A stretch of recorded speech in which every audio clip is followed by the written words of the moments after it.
there is a fifth dimension, beyond that which is known to man. It is a dimension as vast as space and as timeless as infinity. It is the middle ground between light and shadow, between science and superstition, and it lies between the pit of man's fears and the summit of his knowledge. This is the dimension of imagination. It is an area which we call the Twilight Zone.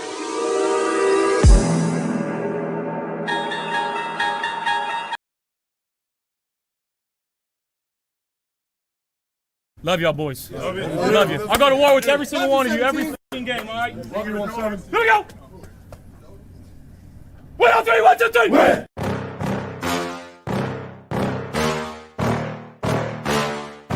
Yeah. Please tell me that I can't, that I won't, that I fail, that I'll never make it out, yeah.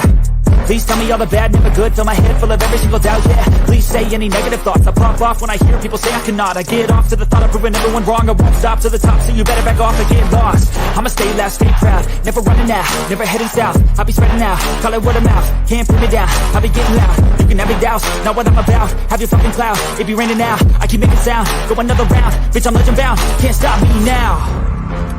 You don't wanna fuck with me, a slow burn like a disease. Just tell me that I can and I'll show you things that you couldn't believe.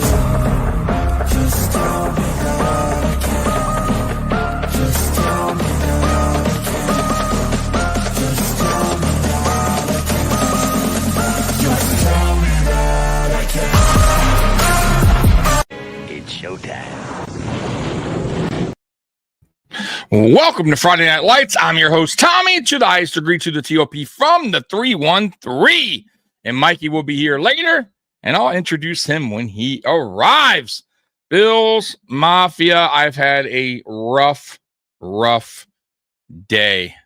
And that's why I'm late. So if you guys are wondering why I'm late, I'll explain to you why. So yeah, last night my car barely started. We're at my job. Got home, said, okay, it's probably the battery. Went to crank it up this morning. No bueno, no problem. Went, got a battery. It's not the battery. So I'm hoping it's a starter. But even worse news is my princess, you guys know, my baby puppy over here that's, usually joining me on the show here is sick. I changed her food up a few days ago, and it did not sit well. And today she's been throwing up all day long, and she's just not feeling well at all. And if you guys are, you guys have fur babies at home, you understand what I'm going through. It's the worst. I just hate it, man. I hate that I can't do nothing right now. If she continues to feel sick tomorrow, then I'm going to take her to the vet because something's not right. But right now, she's just not herself and all day just throwing up. So not good. So just a heads up, guys. Stay away from, if you have a dog at home, that freeze-dried dog food, especially Nature's Recipe. I do not recommend it because she's like really going through it right now. So anyways, that's why I'm late. I apologize, but I was dealing with her, took her outside for a walk. She threw up some more. So we'll see how the rest of the night goes. But, man, not a good start. I almost canceled, by the way. So I almost canceled the show tonight because it's just been a rough day, man. Rough day. And yeah, man. You have these days once in a while, man, right? You just have these rough days, man. And it is what it is. You gotta get through them, and just like our Buffalo Bills, right? Going through some rough days right now, and hopefully they can also get out of it, right? Nah, it's cool, Scott. I appreciate you guys, man, but yeah, I do it. My baby is right here, man. So I do anything for her, and it sucks, man. Like, dude, I don't even take myself to the doctor. Like, I really don't, guys. I got like blood pressure like 190 or. I really do. And I'm like, nah, I'm good. I'll be all right. But my dog, yeah, I'm already thinking vet time because, yeah, I would feel horrible if something happened. So, no, I know, Scott, but, it is what it is. But, yeah, she's just, She's shaking right now. Anyways, all right, let's try to get through the show. Mikey will be on at 9, and hopefully my baby here starts to feel a little bit better throughout the show here. Hold on real quick, guys. Let's...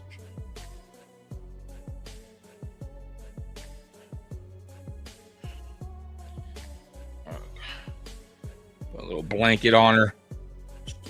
A little cold. All right, well, anyways, I'm going to try to get through the show tonight, man. What up, Josh Allen's wasting your... How you doing? What a name, by the way. I like it. Why everyone have to be injured? Because it's the Buffalo Bills, man. Scott, dogs are family, my man. Yeah, they are. They are, man. So if you guys don't know, like, or you probably don't know, but let me show you. So can you guys see that? Let's see here. So I got my paw prints here of yeah, there we go. Of my dogs that passed away, Wody and Xena back in the day. Well, Xena passed away in 2020. She was 18 years old, man. She was my baby, man. And then I adopted Princess here in 2020 as well. Wody passed away, 10 years old, Pitbull. It was rough, tough. It's never easy to lose a pet. So, but my baby here is not going anywhere. She's 5 years old. She's just going through some stomach pains right now. She is priority. Yeah, absolutely. She is, man. She's priority over everything and everyone, man. So, see what happens, man. So, yeah. So, anyways, let's get to it. Guys, we are back. Buffalo Bills are back. Week 8 versus the Panthers. Guys, is this a must win? You know, I'm going to ask Mikey when he joins the show today at around 9. He should be here in about an hour, a little less than an hour. Is this a must win? I'm going to say yeah. I know it's early and the Bills can bounce back even after a win, but the Bills have never lost 3 in a row under Sean McDermott. They have never lost after the bye week. This is not a good Panthers team. Even though they won 3 in a row, this is a team they should beat. Andy Dalton's back, starting old ass Andy Dalton. So yeah, I'm going to say if the Bills lose to the Panthers, the panic button is officially pushed on my end. My hand's already, around the panic button. I'm not going to lie to you guys because this, like I said, I've seen the song and dance before with the Buffalo Bills where they lose a couple, they bounce back, they go on a winning streak, and they go into the playoffs. But we're talking regular season, right, Jarek? Right? Playoffs are a whole different story, right? But I'm talking regular season, we usually bounce back. This season feels a little bit different to me. Things just don't seem right. A lot of players getting injured, which is the norm for us. But I think what I worry about the most is really the offense when it comes to this team, because the defense, I told you guys, I'm done. Like I've tapped out. Until I see something different, until they prove me wrong, this team's only going to take it. Go as far as Josh Allen can take it. And I have no faith in Sean McDermott. I have no faith in Bobby Babich. And I really honestly have no faith really in a lot of the players on defense. I just don't. I know that's a sad thing to say, but we don't have a playmaker right now on defense. We don't have a guy that's out there that's that offense's fear, right? We just don't, right? We're not getting turnovers like we did last year. Not creating as much. It's just so at this point, guys, at the stage of the game that we're in, we got to hope for the best and hope this offense can get it right. And honestly, just score way more points, right? Just go on a fucking roll and win these games 41-40, right? Shit like kind of like the Lions game last year, right? When you face a good offense, because that's what you'll be facing in the playoffs, right? Better teams. You pretty much gotta be on point on offense with this team, because we just don't have the defense, to keep these teams in check. We just don't. So that's where I'm at, man. You know, I said my piece on that. I know I'm not going to keep on going over the same old thing, but let me get to some of your comments real quick. Jance, Jarek, my buddy, guys, if you want to go over to his page, subscribe. Great dude, great content. You know, he speaks from the chest. He's going to tell you how he feels. And yeah, man. So go over there and show him some love. Can't go 4-3 with KC Lumen. No, you can't. And KC is getting dangerous again. And I told you guys early on in the season, relax on the whole KC has, you know, is not the same old KC. They were just dealing with some stuff early on. And for them, to be honest with you, they didn't give a fuck because it was early on, right? Better early on than later. And now they're getting players back healthy. They're getting players back from suspension. And look, they're finding their groove. Something that the Buffalo Bills can't. Will we get it back? I would think, I would hope. But right now, it's just like, I feel like this offense is just stuck in the mud. A lot of it, honestly, has to do with Brady as well. I think you know what's funny? I got to thinking the other day, like, about the whole Gabe Davis thing, right? And how fans, after that game, after the 13-second game, we all were like, oh, man, Gabe Davis, right? Gabe Davis could be that too, right? Gabe Davis could maybe be Diggs' replacement, right? He had that crazy of a game, right? A playoff, like, record-setting game, right? And if you go back to like not Bobby Babbitt, you go back to Joe Brady's first year, where when he took over for Dorsey, and then the following year where he got his first offensive, he got to do the everybody eats first year, and everyone's like, "Whoa, this guy's a genius! Look what he did without Diggs." Did we get hyped up in what he did his first year, kind of like what what Gabe did in the playoff game? Were we kind of like, over hype, drinking the Kool-Aid on what this guy really can do? Because I'll be honest with you, even last year when the Bills were doing their thing, it still felt clunky to me at times. It still felt vanilla at times, the offense, right? I still felt like there was problems there. I still felt like Brady wasn't understanding his personnel, right? He wasn't understanding his player strengths and using them on offense, right? So I don't know, man. Can he get better as an OC? Sure he can. But we'll find out, folks. We'll find out soon enough. Mr. Fulton, the most interesting man in the chat. Hello, Tommy. I'm still in the hospital recovering from knee surgery. Keep me in your prayers. All right, buddy. I hope you get better. Good, and I hope whatever's going on with your knee, they fix it and you'll be walking better than ever. Josh Allen's wasted career.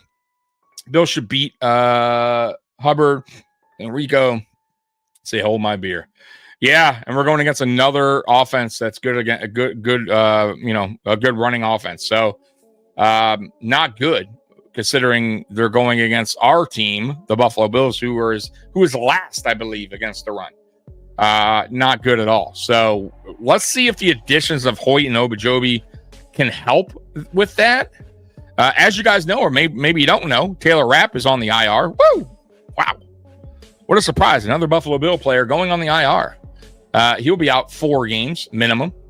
So I'll tell you what, maybe this is a good sign. Maybe this is a good thing. I hate to say it. And I hate like seeing players get hurt, but maybe this is a blessing in disguise for whoever's going to fill in. I'm being honest with you, because Taylor Rapp was having a bad year. And just a heads up, if Taylor Rapp had this knee injury during camp, why wouldn't they have just put him on IR early on and, got it corrected then? Why send him out there and risk more injury, right? Just like we did the same thing with Curtis Samuel last year. Same thing. We knew he had a turf toe injury, and we sent him out there week 1, and he does nothing the whole season because he's playing on this hurt. When we could have just put him on IR. He wasn't that important of a player. If he was Stephon Diggs, I'd say fuck it. Yeah, you know what? Throw him out there. Fuck it. But come on, you know what I mean? Curtis Samuel, like, put him on IR. We would have been fine. But I don't know. I don't get it. But I think Taylor Rapp, regardless of the injury or in the injury, he has regressed. He's definitely regressed. I think once again, it's another player that McBean got fooled on potentially. You know, because I don't think Taylor Rapp's a bad player. I just think he's more of he's a good depth piece, right? He's good to have in your back pocket if a player goes down. I have no problem with him. But yeah, as a full-time starter, starting safety, yeah, I'm not seeing it. I'm just not seeing it. Sophia, if the NBA corrupt if the NBA corrupt with gambling 100% the NFL is, they gotta demoralize honest play. Oh, Sophia, I get what you're saying, but that's never gonna, listen, sports betting's gonna always be around, right? By the way, what's funny about that story is ESPN was breaking the story. They had ESPN bet. You see how this ticker is on the bottom here? They had the ESPN bet below, and then like 2 minutes later, they took it off. They took it off the screen, and they never popped it back up. I don't know if it's back up yet or not, but they took that shit right off pretty quick, right? But yeah, what's going on in the NBA is kind of crazy. And yeah, the thing is about people talk about scripted, rigged. I don't believe that to be the case. Now, can there be, meaning the whole league is scripted, like the results are fixed, like it's already set, like who's going to win and the result. Like, I don't believe in that. It would take so much of everybody to be on the same page for that to happen. Now, with that being said, Sophia, could a ref in the NFL be dirty?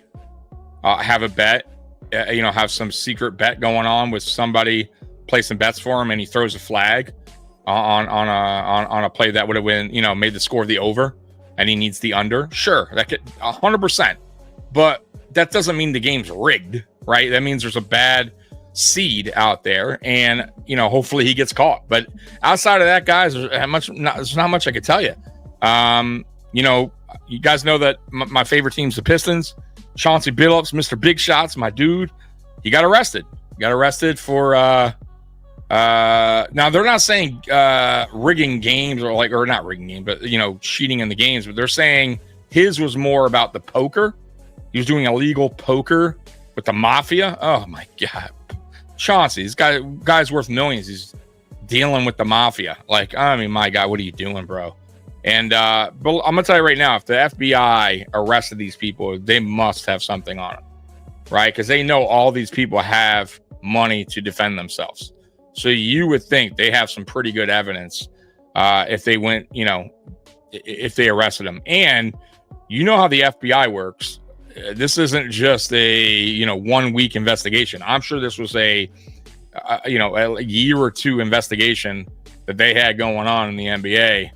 And I'm sure there's recordings. I'm sure there's video. There's something. There has to be proof. So, yeah, man, I don't know. Chauncey, of course, said he's innocent, but and by the way, they all are innocent, right? So proven guilty by the court of law, but it's just not a good look. It's not, and they got something on them. So at this point, who's gonna flip, right? Y'all know Gilbert Arenas. Not too long ago, got arrested by the feds, and that's interesting. So, boy, oh boy. Scott, I already smashed the panic button. Losses were ridiculous. So off sync. Josh looking lost. Yeah, he's looking lost because I think the offense is just not.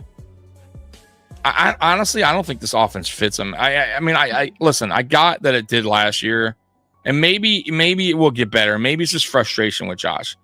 But man, I still feel like we're kind of handcuffing Josh at times. And it just, maybe it's talent too. I think it's a combination of everything on offense. I do. I think it's the players just not good enough. And I think it's Joe Brady and the scheme.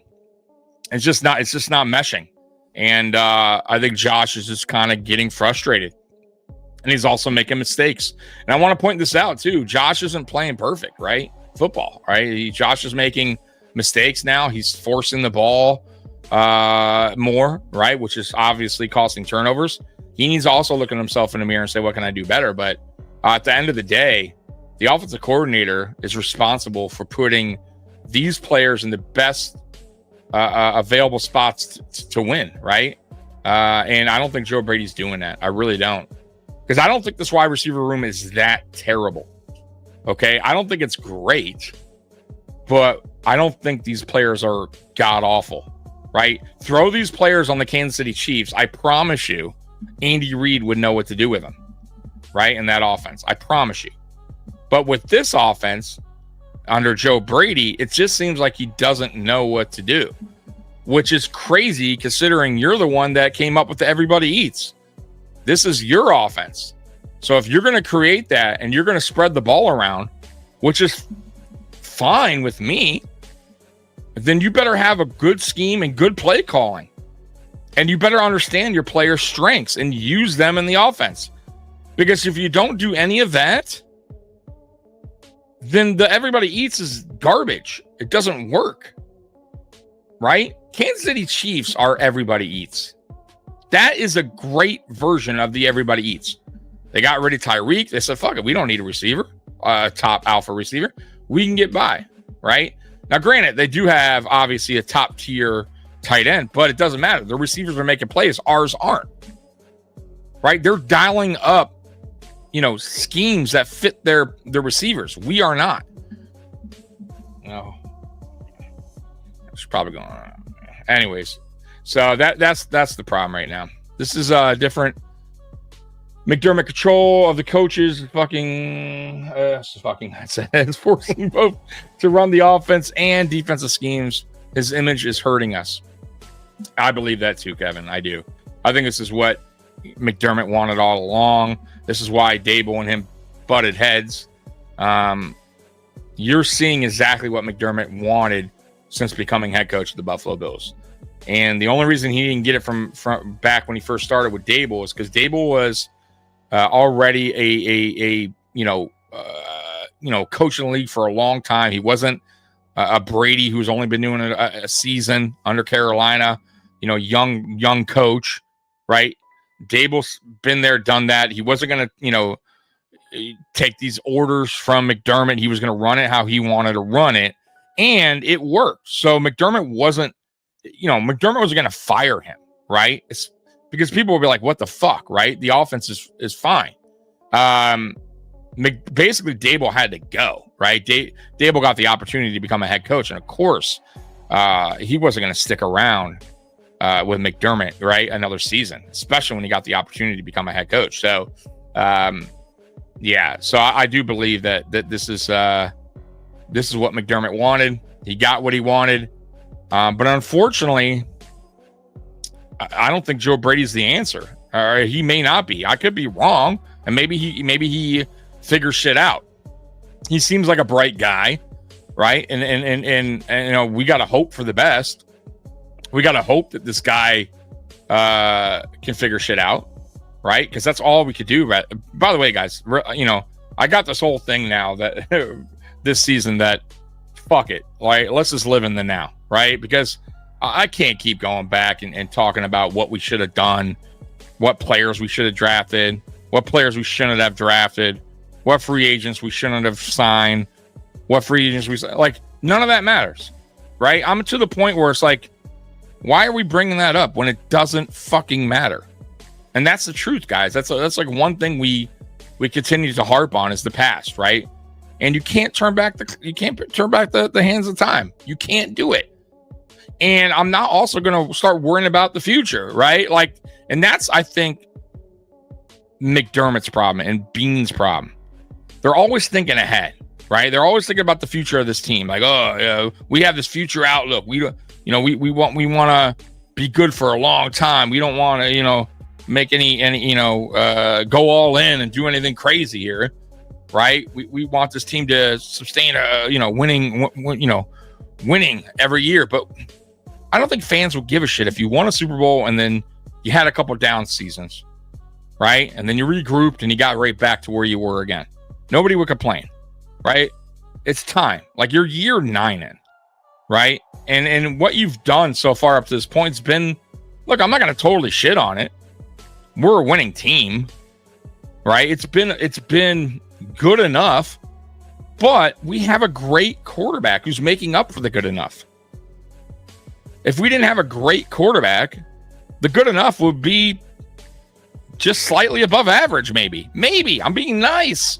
I have no idea. Probably not. Probably below average.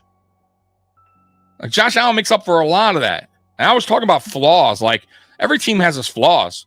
But what makes up for those flaws around the, on the team, right? The other, other positions or coaches that can make up for not having, the greatest defensive line. Well, is this defensive line coach, really good defensive line coach? Is the defensive coordinator really good, one of the best? Can he make these players play better, right? Get them to play better, right? Put them in positions to play better, get a scheme that works for them and their strengths.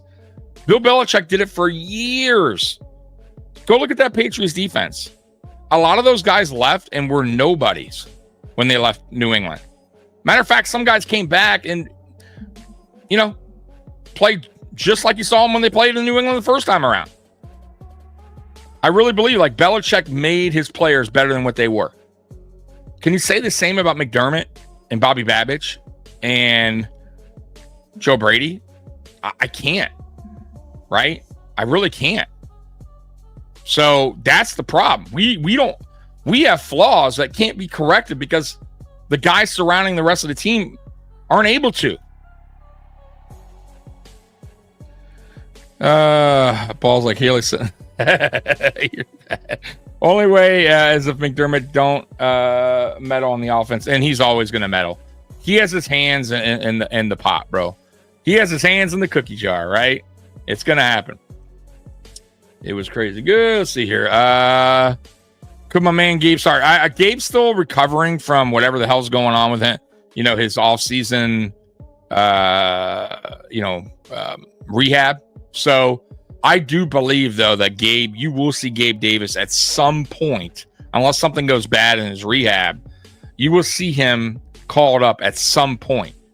I think honestly, I'm at the stage right now, and I think a lot of you guys are too, is fuck it. Like, throw anybody out there and see what sticks, because what's happening right now is not working, right? And I don't want to hear like, oh, we're like, it's only 2 losses, don't worry, we're being warriors. Like, no, man.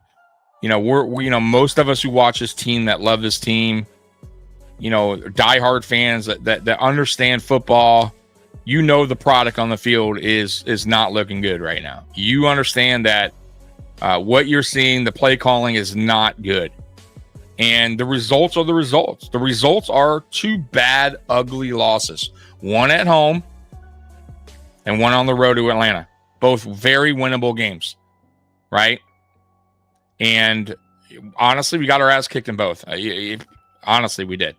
Even the New England game, we did. I mean, there's no other way around it. We look like dog shit. So we'll see if we can rebound. Like I said, this is a big weekend. It really is. You can't win versus the Panthers and a backup quarterback and Andy Dalton. I'm not saying the season's over, but the panic button should be definitely hit and hit hard enough where that Bean feels it. Put it that way, right? Because I think right now, I'll be honest with you guys, I think Brandon Bean and Sean McDermott think everything's okay. I do. I think they're so confident in what they did this offseason, the players they brung in, the draft players that they drafted. I don't know if they make a move, and that's sad. They need to. They better. They should. There's free agents available that are better, that could come in here right now and are better options than what we have. And yet we have yet to even pull the trigger. We haven't even heard a single fucking word about anything, right? That's concerning. Now, of course, they could be holding off and waiting. Mikey's in the house. Hey, Mikey. So, look, I was a little late today, so I didn't get to talk to you, but Princess is very sick today. Oh, no. Yeah. So, she's, I swapped her dog food out to this other dog food that I thought would be better. and she's had a really bad reaction to it over the last 2 days. So today it's just like nonstop throwing up, and my car broke down. That's another thing. So so on top of that, so I can't even go out and like do anything. So I got to get the car towed tomorrow. And then, of course, like, I'm going to be worrying about her all day while I'm at the fucking car mechanic, because, that's going to last hours. If you guys ever been to a mechanic shop, it's never a 1, 2, 3 thing. You're there fucking all day long. So I plan to be sitting in that fucking hot mechanic. Well, not hot because it's cool down here. But either way, I'll be there hours, put it that way. And then worrying about her here. And, dude, I'm going to tell you, Mike, I'm telling you, since 9 in the morning, it's been bad. That's horrible. So I'm just hoping that she's getting it out of her system. And, she is drinking water, which is good. So she's it's not going to dehydrate or anything. But if she continues on tomorrow, I'll have to take her to the vet, man. I can't keep. Yeah. But either ways, that's why it was. Today's been a rough day. I wasn't, Mikey. I almost texted you. I'm like, I don't know if I'm going to go live. I can't even go to work tonight. So tonight, by the way, guys, we're going to go on. We're not going to stop at 10. We'll stop it whenever. So tonight's open. So Mikey. I was waiting on you, and this is a good question. I don't know if you saw it in the ticker. You heard me talking at all. Is this game, is this a must win? Meaning, if we lose to the Carolina Panthers, is it time to hit that panic button? Is it time to hit the panic button? Yes. Is it a must win? No. When I think of must wins, I think of like, if we don't win, the season's done. Is there still time to get it right? Yes. If we lose to the Panthers, chances of us winning the East are pretty slim. Only because if you've seen the Patriots' schedule, it's easier than ours. It's favorable, very favorable. They got some great, Roy, that's funny. I actually got a 2006 Dodge Magnum. That's my car. 225,000 miles. The car's been great to me, Mikey. I've had the car since 2014. So I think it's just the starter, by the way, but still, but that's not my worry. My main worry is right here. So we'll see. Anyways, go ahead. Yeah. Scott says, Tom, if she stops drinking water, man, you need to take her. Yeah, I know. She's drinking water. She's actually throwing up water. So that's kind of good. I know it's her stomach. I just wanted to get rid of whatever's going on in there, and hopefully she's better in the morning. Absolutely. Yeah. So I wouldn't say it's a must win. I would say it's an important game to get us back on track. Yeah. Let me turn this off real quick. Sorry about that music in the background. That's fine. There you go. You're all good. Yep. So I get what you're saying. So I don't know. You're right. I'm glad you broke it down like that. It's not a must win because there's plenty of time left for the remaining of the season to get things right, to make a trade, to whatever needs to happen. And I will say this: if they lose to the Panthers, that panic button will be hit by more than just me and you and some Bills Mafia out there. It will be hit by probably 90% of people out there. And I hope that hits home. It's loud enough where Brandon Beane hears it and goes, okay, we got time left, right? What do we do here? Because obviously something's wrong, right? Because I'll tell you why. Here's my fear. The Buffalo Bills have never lost 3 in a row, right? Since under this regime. That's 1. 2, they've never lost after a bye week under McDermott. Yep. So if you lose 3 in a row we've never won the 3. Right. Lost the 3 and we lose coming out of a bye. Yeah. That's a big major can't say after concern. That you cannot say, well, history says. Right. Because right now, like for the last 4 years or 5 years or whatever it is, we've always dropped 2 in the middle of the season like we did this time. Correct. We start off as gangbusters, we drop 2 and then we figured it out. You know what I mean? But if you come out of the bye and drop a 3rd and against, not great teams, you know what I mean? Right. Like, what are we doing? Right. So that's my take on it, at least for me. I'm glad you broke it down like that because that does make sense. It does make sense. Like obviously the season's still young, still fresh, in a way. But yeah, dude, I my fear is this. My fear is that McBean, because I'll just say McBean because that's just the way it works right now with them too. That they feel like potentially that what they got is good enough, and what they did in the offseason is good enough, and that's my fear when it comes to this team. Oh, sorry, Mikey was away. Did you hear what I said or no? Yeah, I heard you. Okay. So yeah, that's my fear, that they won't do anything. They won't sign any free agents. They won't try to do any trades that at least make sense. Now, could he trade for somebody that doesn't make sense? Sure, I could definitely see that happening. Some bullshit player but my fear is, like I said, that they feel like this roster, what they did with Hoyt coming back and Omajobi and guys will get healthy eventually. And Milano, Gabe Davis and Milano will be back eventually. And, that will be all right. No need to do anything drastic. No need to trade. No need to sign any free agents out there and waste some more cap space. And I think that would be a major mistake, man. But once again, I'm not running the team. I said earlier, man, Mikey, I'm done with the whole, at least this season, I'm done looking back and saying, what if we drafted this guy and what if we didn't, get this guy? And it doesn't matter. At this point, I'm done with turning the back of that. You can't turn back the hands of time. I'm tired of talking about it. It's over with. Like, what we got is what we got. We're in the now. What can we do to correct it? What can we do to fix it? Because the past is the past. You can't change anything. In the future, Mikey, too, like you said, I was talking about McDermott getting fired and blah, blah, blah, and Brady. Like, it doesn't matter. Guys, we're here. We're now. They're here. So what can we do now?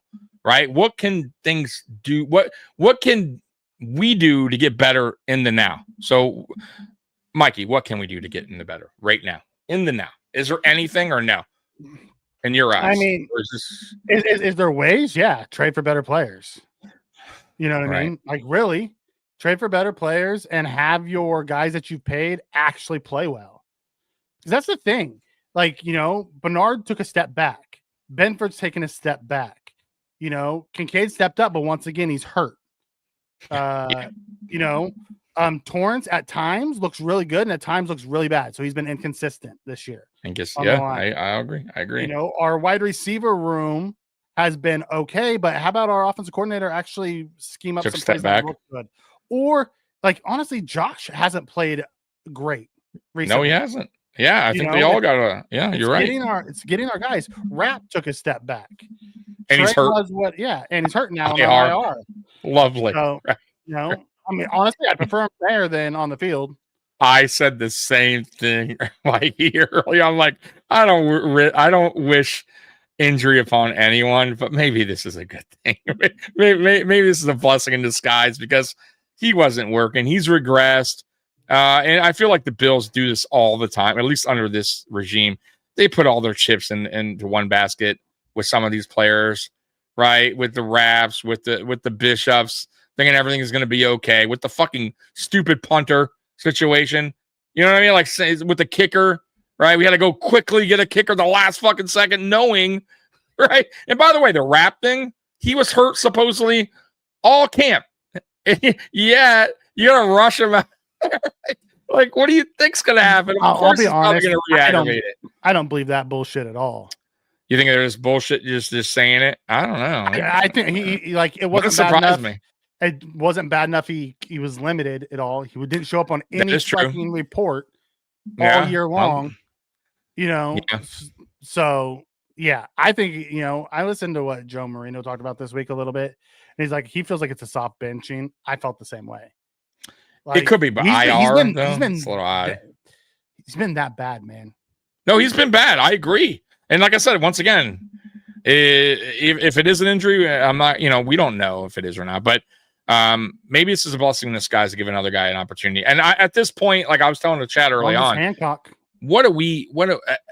At this point, at the stage that we're at, where we haven't made any trades yet, we haven't signed any free agents right now. Fuck it, man. Honestly, I just throw anybody out there. Like, see what sticks at this point because it can't get any worse. It really can't. Like, I don't feel like it can. I mean, we already lost 2 in a row to some not garbage teams, but teams we should have beat, right? And look, maybe that's actually a good thing. You lose to the Panthers, that should be a wake up call, a big fucking wake up call to Brandon Beane and Sean McDermott, going, "Hey, it ain't working. What you got here Ain't working. And guess what? Maybe the players, Mikey, aren't as bad as we think they are. Maybe they're just not getting coached well. And maybe that part it plays a part of it. Because I think Joe Brady is also not helping out this receiver room, like you said, like a lot of people have said. And I believe in that because I really honestly believe this receiver room is not that terrible. And I do believe if you take our players and shift them over to a better offensive ran team that has a better OC, that these guys would be productive, right? I'm not saying all of them, but I would promise you that you would see some production better than what you're seeing from right now. And that everybody eats will only work, Mikey, if you can scheme it up right. If you know your player strengths, and I don't think Brady knows. I don't. I think it's a combination of Brady, Allen, and the scheme in general. Whatever game plan they're putting into the ether isn't working. Nope. At the end of the day, they stop throwing to the running backs and they're trying to feed other things because like a guy will be open on the right, but Josh will be looking left. Right. You know what I mean? It's just like his eyes aren't where the guy is actually winning.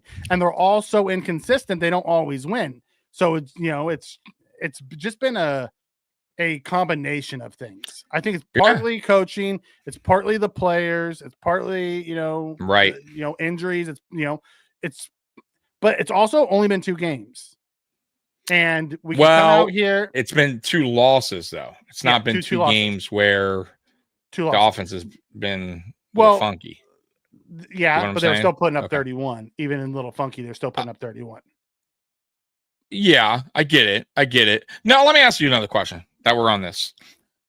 Because you were kind of on the Brady hype train a little bit. You were on that train a little bit. You did. So did we, including you, I wasn't totally, you know me. I was kind of on the fence. I didn't hate him, though. I was on the fence with him. I liked what he was doing. I understood the concept, and he did make the offense better at the time.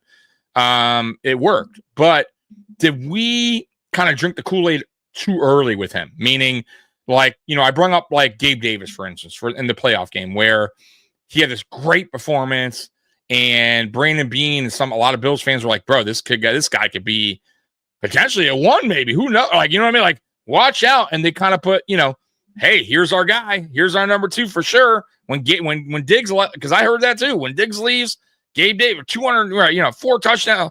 So was after the year 1 of Brady, right? After the first year where he got to be OC, last year, basically, did fans, you think, was he overhyped, basically? No. Like, did we get sold in, or you think he regressed, is what I'm saying? No, I don't even think he regressed. I think what happened was we leaned so much on James Cook through the first 4 weeks that they stopped leaning on him because they were trying not to overuse him, and they can't figure out what they are this year. And they use him early, but not late, which makes 0 sense. And I think they're just trying to figure out how to, because Ray Davis took a step back. He has not played well. Ty Johnson, like, we just completely phased that guy out of the offense. Totally. It was odd.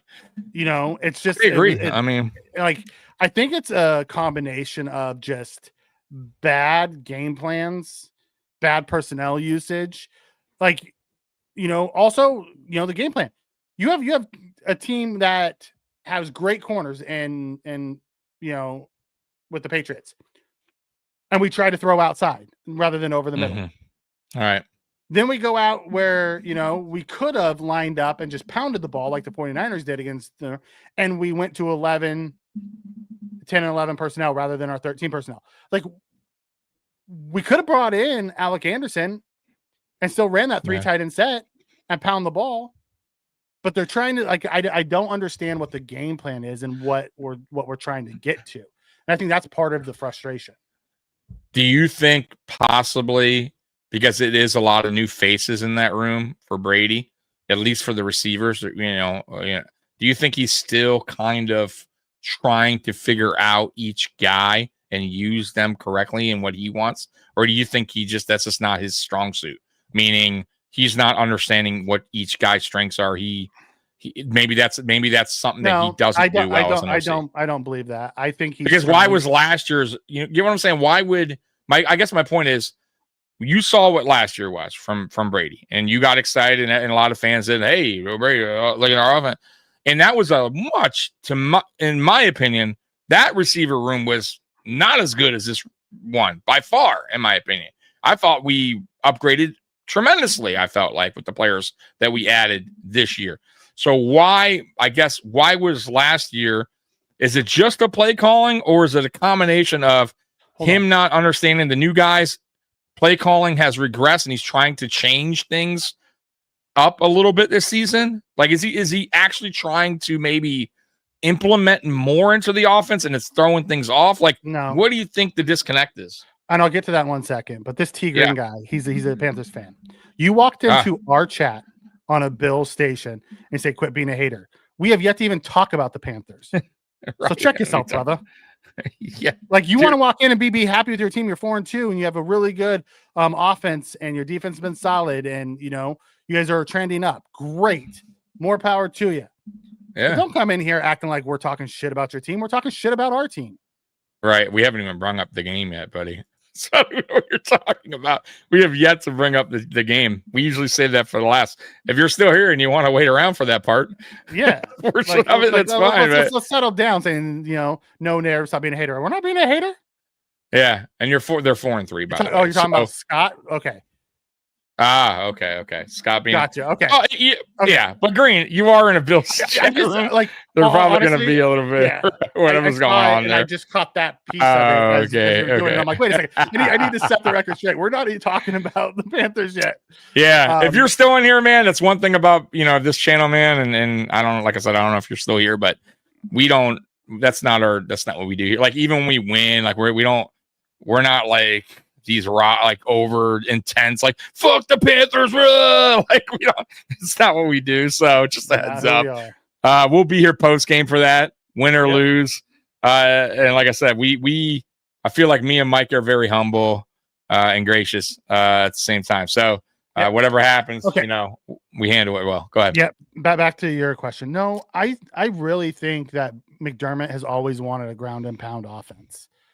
And they got the third tight end, the blocking tight end, who turned out to be good, and they wanted to change the scheme to be a more run first. They want Josh, not running as much. They want him to be more of a pocket quarterback. And it goes back to what we talked about last week and the week before, where they haven't unleashed Josh yet. Like Josh being Josh hasn't really happened outside of week 1. He's been very handcuffed.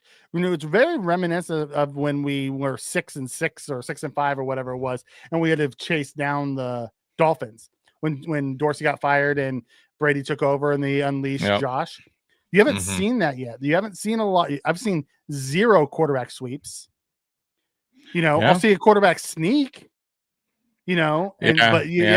Like you haven't seen much of any of those type of things, But why though? That's the question. Like I'm asking you, why do you think? I know you don't have the answer, but what do you think's going on? I think it goes back to McDermott and how he wants to play. I think he knows his defense is limited, and he wants to try to ground and pound to shorten the games so he doesn't expose the limitations of his defense. Honestly, and Brady's playing within the scheme that he has, because we saw him at LSU.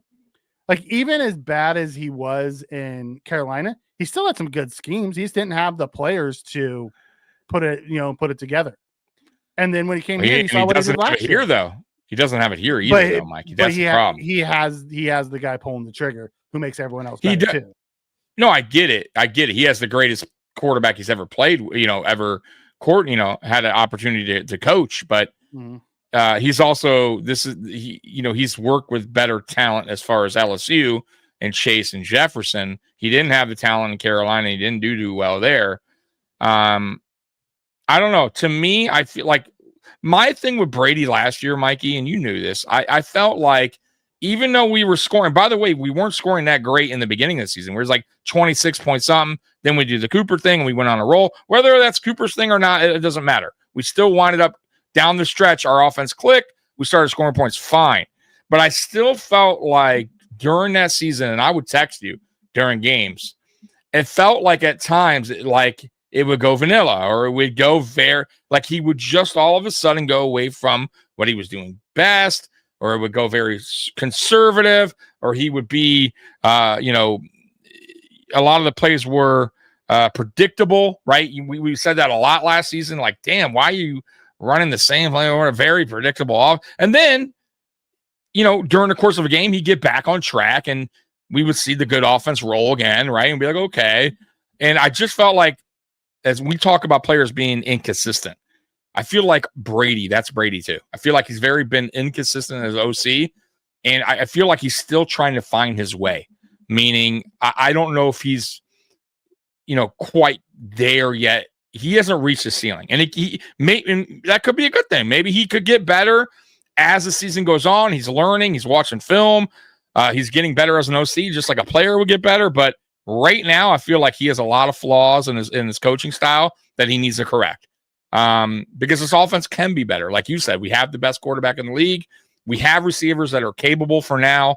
But if he can't make these players better, if you can't put them in better positions, including Allen, to make drives easier, at least on the offense, to make it more smoother, then we're going to be in trouble. Because that's why I keep saying, if he can't, then that's why you need to bring in a receiver who maybe we just, the guy could just create his own. I know they're not going to happen. I don't see him making a trade. I don't either. I'm with you. I'm just holding on for hope. I also think part of it is our guys have to play better. The guys that we have in the room have to play better. They have to hold on to the freaking ball. They have to get some separation. Like they need to play better at the end of the day. And I think that leads to the comment that was up here is like, if Josh plays well, we win big. Like Josh plays well when the guys actually make the plays for him. Josh starts to press when the guys don't make the plays. And it's the easy plays. And they drop it like a big third down. Like Josh gets away, makes the throw, the guy drops it. Did you hear? Oh, sorry. I thought you were go ahead. No, you're good. You're good. I was gonna say, did you hear Josh Allen comment about his grandma saying you're not having fun out there? Smile. I want to see you smile. I gotta be honest with you. Like that comment there, just the fact that he said it, right? Like, is he could have not said it? It's an odd thing to just say. My grandma said, I'm not having fun out there. Go back to that. It kind of tells me that means he wasn't. That even when they were winning. Like, if grandma's telling you, I don't know, I'm watching you play out there, and you're just kind of going through the motions, grandson. Like, it's not, you don't look like you, right? And he comes out and says it because he could have just not said, nobody would have, nobody knows what his grandma's talking about, right? To him, he could have said no. That almost to me is like he's almost saying, hey, you know what I mean? Let's get this to be back to having fun. Let's start doing something different here. Let's get back to what we used to be. That's almost like a cry for help, almost, right? Without him saying it. Hey, grandma said it. If grandma's noticing I'm not smiling, having fun, guys, why don't you guys do something about this? Right. How's grandma noticing and not you guys? You guys are watching film. She's watching on TV. Grandma's like, I ain't seen you smile in weeks, brother. Right. God. My God. She's not wrong. We talked about it at length last, after the Falcons game. Josh just was yelling at people coming off the field because they weren't doing right. Yeah, he looked he looked a little bad. They did too, and they've been a little inconsistent too at times. I got to be honest with you as well. But you're right. Josh looked a little bit not lost, but just kind of this what do you want me to? I don't know what to tell you guys. It was like the look where I don't know what to do here. I don't know I can't do anything here. So that's not good. It's not what you want to see. So, let's hope this 2-week break. They all looked in the mirror, Mikey, players, coaches, even Brandon Beane, and said, "Hey, what can we do to get this thing right? What can I do to be better? Well, what can I do to improve?" McDermott talked about it, and he said he went in, he told the family, rather than enjoy the bye week, he went in to figure out what the fuck is wrong with him. Pretty sad, yeah, and I believe it. I know he's a workhorse. He's he does that. But still, he's also very egotistical and feels like what he does is the right thing at all times. Correct, right, and it's not. So so I mean, honestly, this comment here from Joey says on defense, we're so light up the middle. The linebackers are small and the safeties are unathletic and can't tackle. Well, we just put one on IR. I think Bishop's actually one of our most athletic, and it'll be depending on if we see Poyer or if we see Hancock, because Hancock's athletic as hell. I hope it's Bishop and Hancock. I really do. Me too. I have a feeling it's gonna be, and I hope what they do is they swap. They do a timeshare with Hancock and Poyer, so Hancock can watch what Poyer's doing. Yeah, you made that point last. I like that actually. That would be. And don't get mad, people out there, about that comment, because I like that comment and it makes sense because you could look, and why it makes sense is this exactly what Mikey said. You kind of like rotate them right in and out, and you got to remember Hancock. Now it's regular season. You're going against the best. This isn't preseason football. You're going to make some mistakes. You're also going to go back on the sideline. You're going to talk to Poyer. Poyer's going to go in. You're going to watch that dude play and do it the right way. Then you're going to talk to him when he comes back on. Like, that's great because as the coaches are watching this, the coaches are going to go, okay, Poyer, you know what? We're now 3 games in. We're just going to go ahead and Hancock's improving. We like what we see. And Poyer's not going to be like, coach, well, come on. Like, dude, Poyer knows his role here, guys. Okay. And he understands, and he's not going to take it to heart if Hancock winds up being the ultimate, the guy that winds up starting and sticking to that position. But I think that's the right way. I absolutely do. So I hope they do it that way. We'll see. But I'm with you, Mikey. I'm totally with you on that. Yeah, I'll be honest. The fact that Jarek agrees with us kind of tells you everything. I know, right? Jarek, you know what I mean? Jarek agrees with us on this piece. Kind of tells you everything you need to know. There you go. I truly believe that would be the best. But I don't. I think Hamlin's on the IR too. So I don't think we'll see Hamlin. But I don't need to see him anymore. I want to see Bishop and Hancock back there. I want them to start learning now. You know what I mean? Because our defense, it can't get worse. You know what I mean? Than what we've been. Really, when you give up that many yards and that many points in the first half, it can't get much worse. Yeah, when you're giving 5.6 yards per rush, and you're letting running back set franchise records on you, and it really can't. Like at this point, once again, change is okay. Like change can sometimes help. It's okay. Scott, I don't care so much about the commercials because they do a lot of that stuff in the off season. Wake the F up. I'm not even sure it's a wake the F up thing. I honestly think that, he's fine. Like when they start off and the guys make plays, we cruise. When the guys stop making plays, that's when you see Josh get pissed or the offensive line. And you saw it just crumble against Atlanta because they just kept running the same fire zone defense and we never adjusted ever. Right. Nope. And Josh was running for his life. That's the other thing, too, I got to say this year. Because last year, I'll say this, Mikey. Last year, I felt like they improved with the adjustments. I felt like that was one area I was happy to see from McDermott, from coaching staff in general, was the in-game adjustments, which are crucial in football games. I felt like this year so far, except for game 1, except for that Ravens game, outside of that, adjustments have been kind of shaky, bro. Not great. And also, penalties have gotten worse and worse throughout the season. We're playing undisciplined football. That there lies back on coach. Yeah, that goes back on the coaches as well. Players, obviously, they're the ones committing it. But on defense, can't even line up correctly. They can't line up on sides. Like, are you fucking kidding me? You learned that in Pop Warner. Yep. And I'll say this too about the defense this year, especially this year. I don't know if I've ever seen this defense have so much miscommunication on the football field or still talking while plays are while the offense is hiking the ball. I don't know if I've ever seen that from them. It seems like they're just not on the same page. You could tell players are out of position. They're screen. It's just miscommunication. And I don't know if it's the linebackers, the safeties. I don't know. It has to be. It has to be safety. I'll be honest. It's all the fucking checks. Simplify your freaking defense, so they don't have. So your linebackers don't have to be turned around trying to check stuff. I agree. With that too. The safeties at the last minute. Simplify it and run it so people can play fast. Roy. And yes, I agree that the RAS only tells you what kind of athlete he is, but he's a better athlete than anybody else we have in the secondary, and that's the whole point of why we want to see him. Like the other guys aren't playing well. Yeah, the other guys aren't playing well at all either. So I would rather see a more athletic guy out there to at least try to make a play.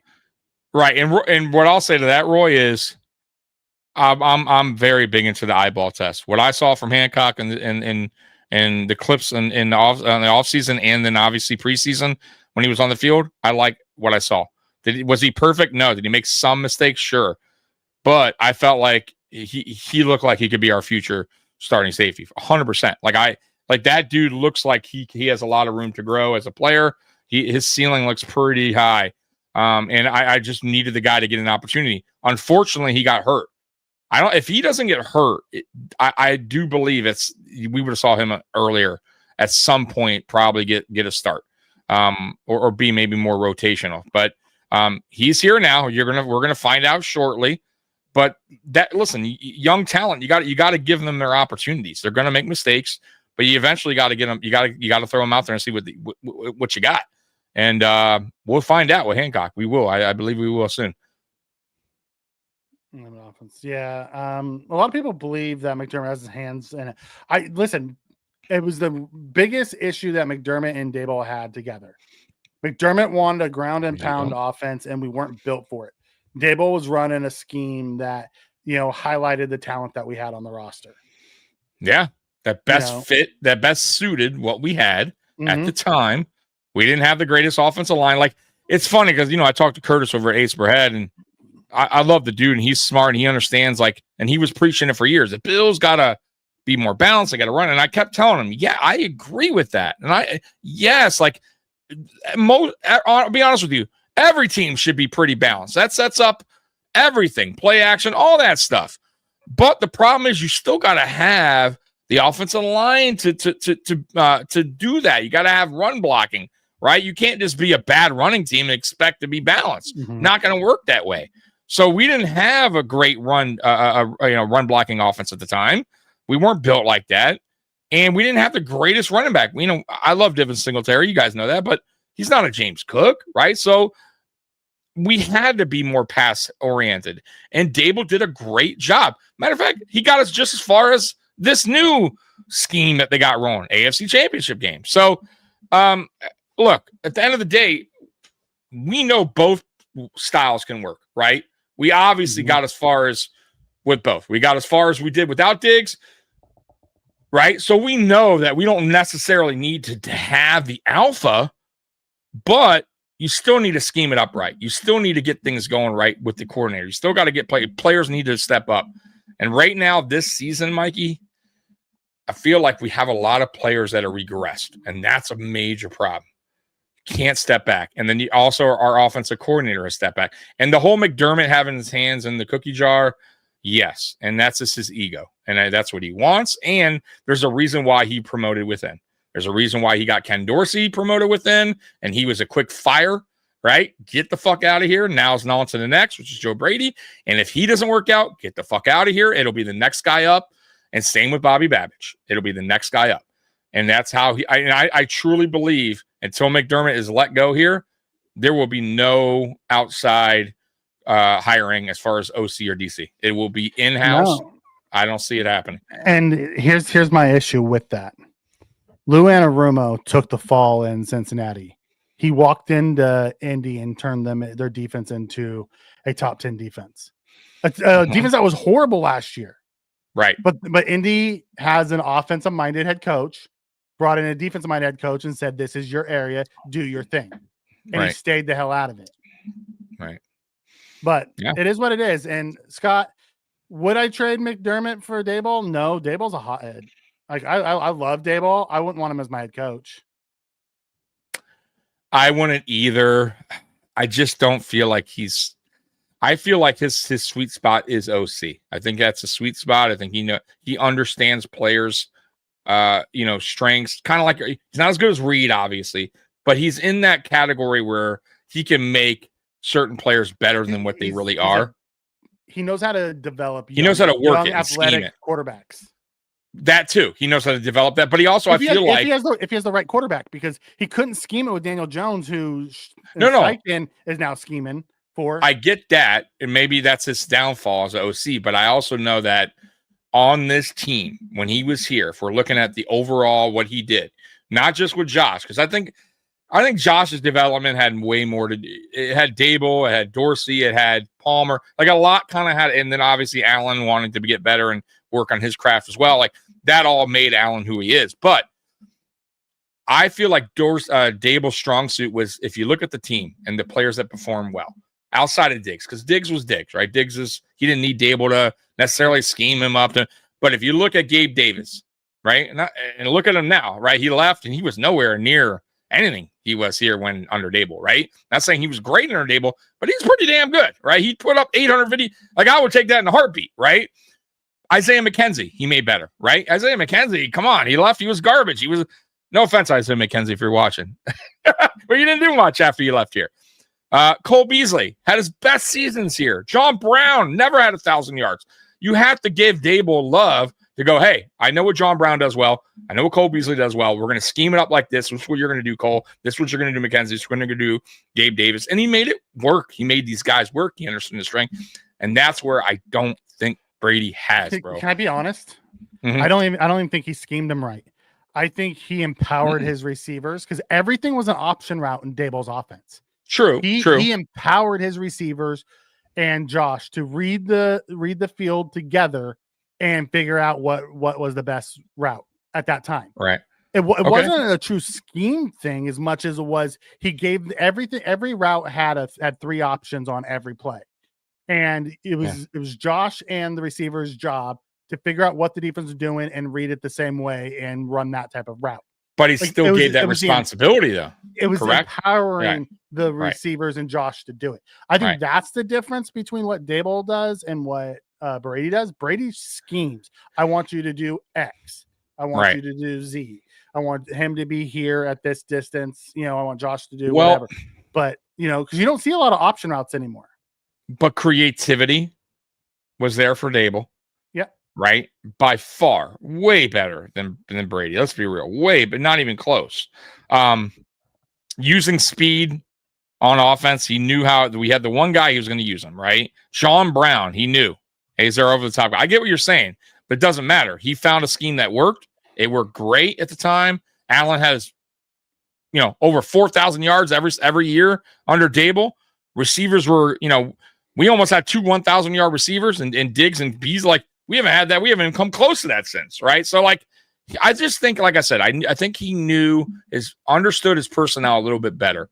He knew what he had to work with, and he utilized it. I get where you're going, and I understand what McDermott wanted, balance, and Dable wasn't going to do it.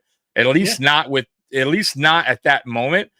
I would be interested, though, if we had Cook in a better offensive line, if he would have had this offense a little bit closer to balance. Yeah, I bet you would have.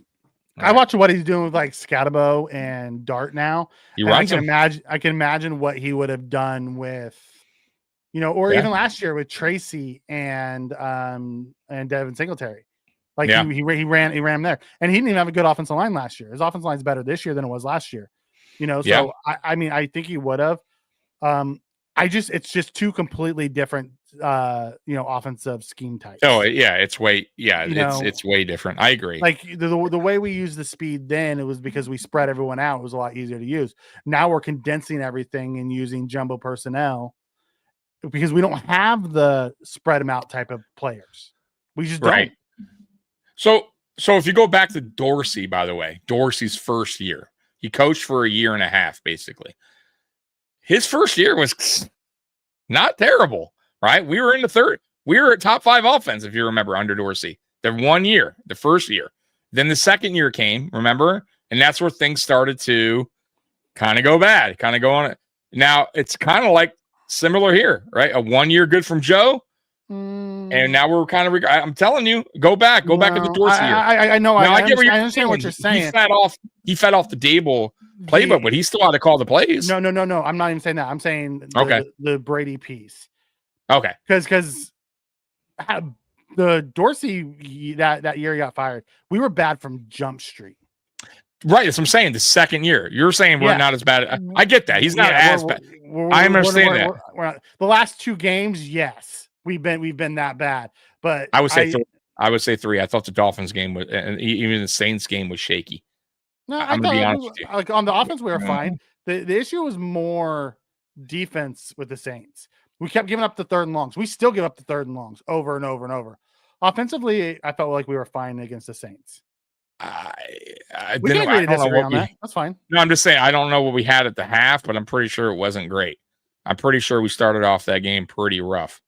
Because I remember going at halftime kind of pissed off, and then the Dolphins game we had 14-10. And then I think we were tied at the Dolphins game, correct? At halftime. And then we made the adjustments and ran away from it in the second half, which is a staple of what we did last year. We didn't come out and just dominate people the whole game. But that's not right. It's very how we started this year is very similar to how we ended last year. We haven't dominated from whistle to whistle, really dominated since the Dable days when we just aired it out. Yeah, I don't remember. Man, that's a great. Have we dominated a game from start to finish? I mean, we did Jacksonville. We just smoked them. Even the Jets game earlier where we won 30, like we wasn't a true domination. Like it was close. We let off the gas. We let off. Yeah, it was close until late. But really, outside of the Jacksonville game last year, we haven't really dominated anybody. Right. Since Dable. See, I don't. Yeah, that's the other thing. The slow starts have to stop as well. Like that. I get where you're going. We did it last year. Blah blah blah. But it's not a good thing. Walter, that's not a good. You don't want to. Dorsey had a few. Dorsey's. He did. First year, he had some domination. So really, it's that Dable Dorsey turn. But since we've made this, because they changed the way they play the game, they don't look to dominate. They look to eat up clock and just ground and pound the game out now. Yeah, but it's hard to ground and pound when you have your running back on the sideline. Like even that, I don't. Fine, I would go with the scheme if that's the motto we're going with. Fine, but then why are you having James Cook on the sideline? Like I'm cool with it, right? Listen, I'll be honest, Mikey. I don't give a fuck if we're the most vanilla fucking offense in the NFL. If we're winning games, it's all to me. Fine. You know what I mean? I'll take the dub no matter how we get it, how ugly it is. But obviously, when you start stacking L's, now we're talking about that offense, right? And why are things so clunky?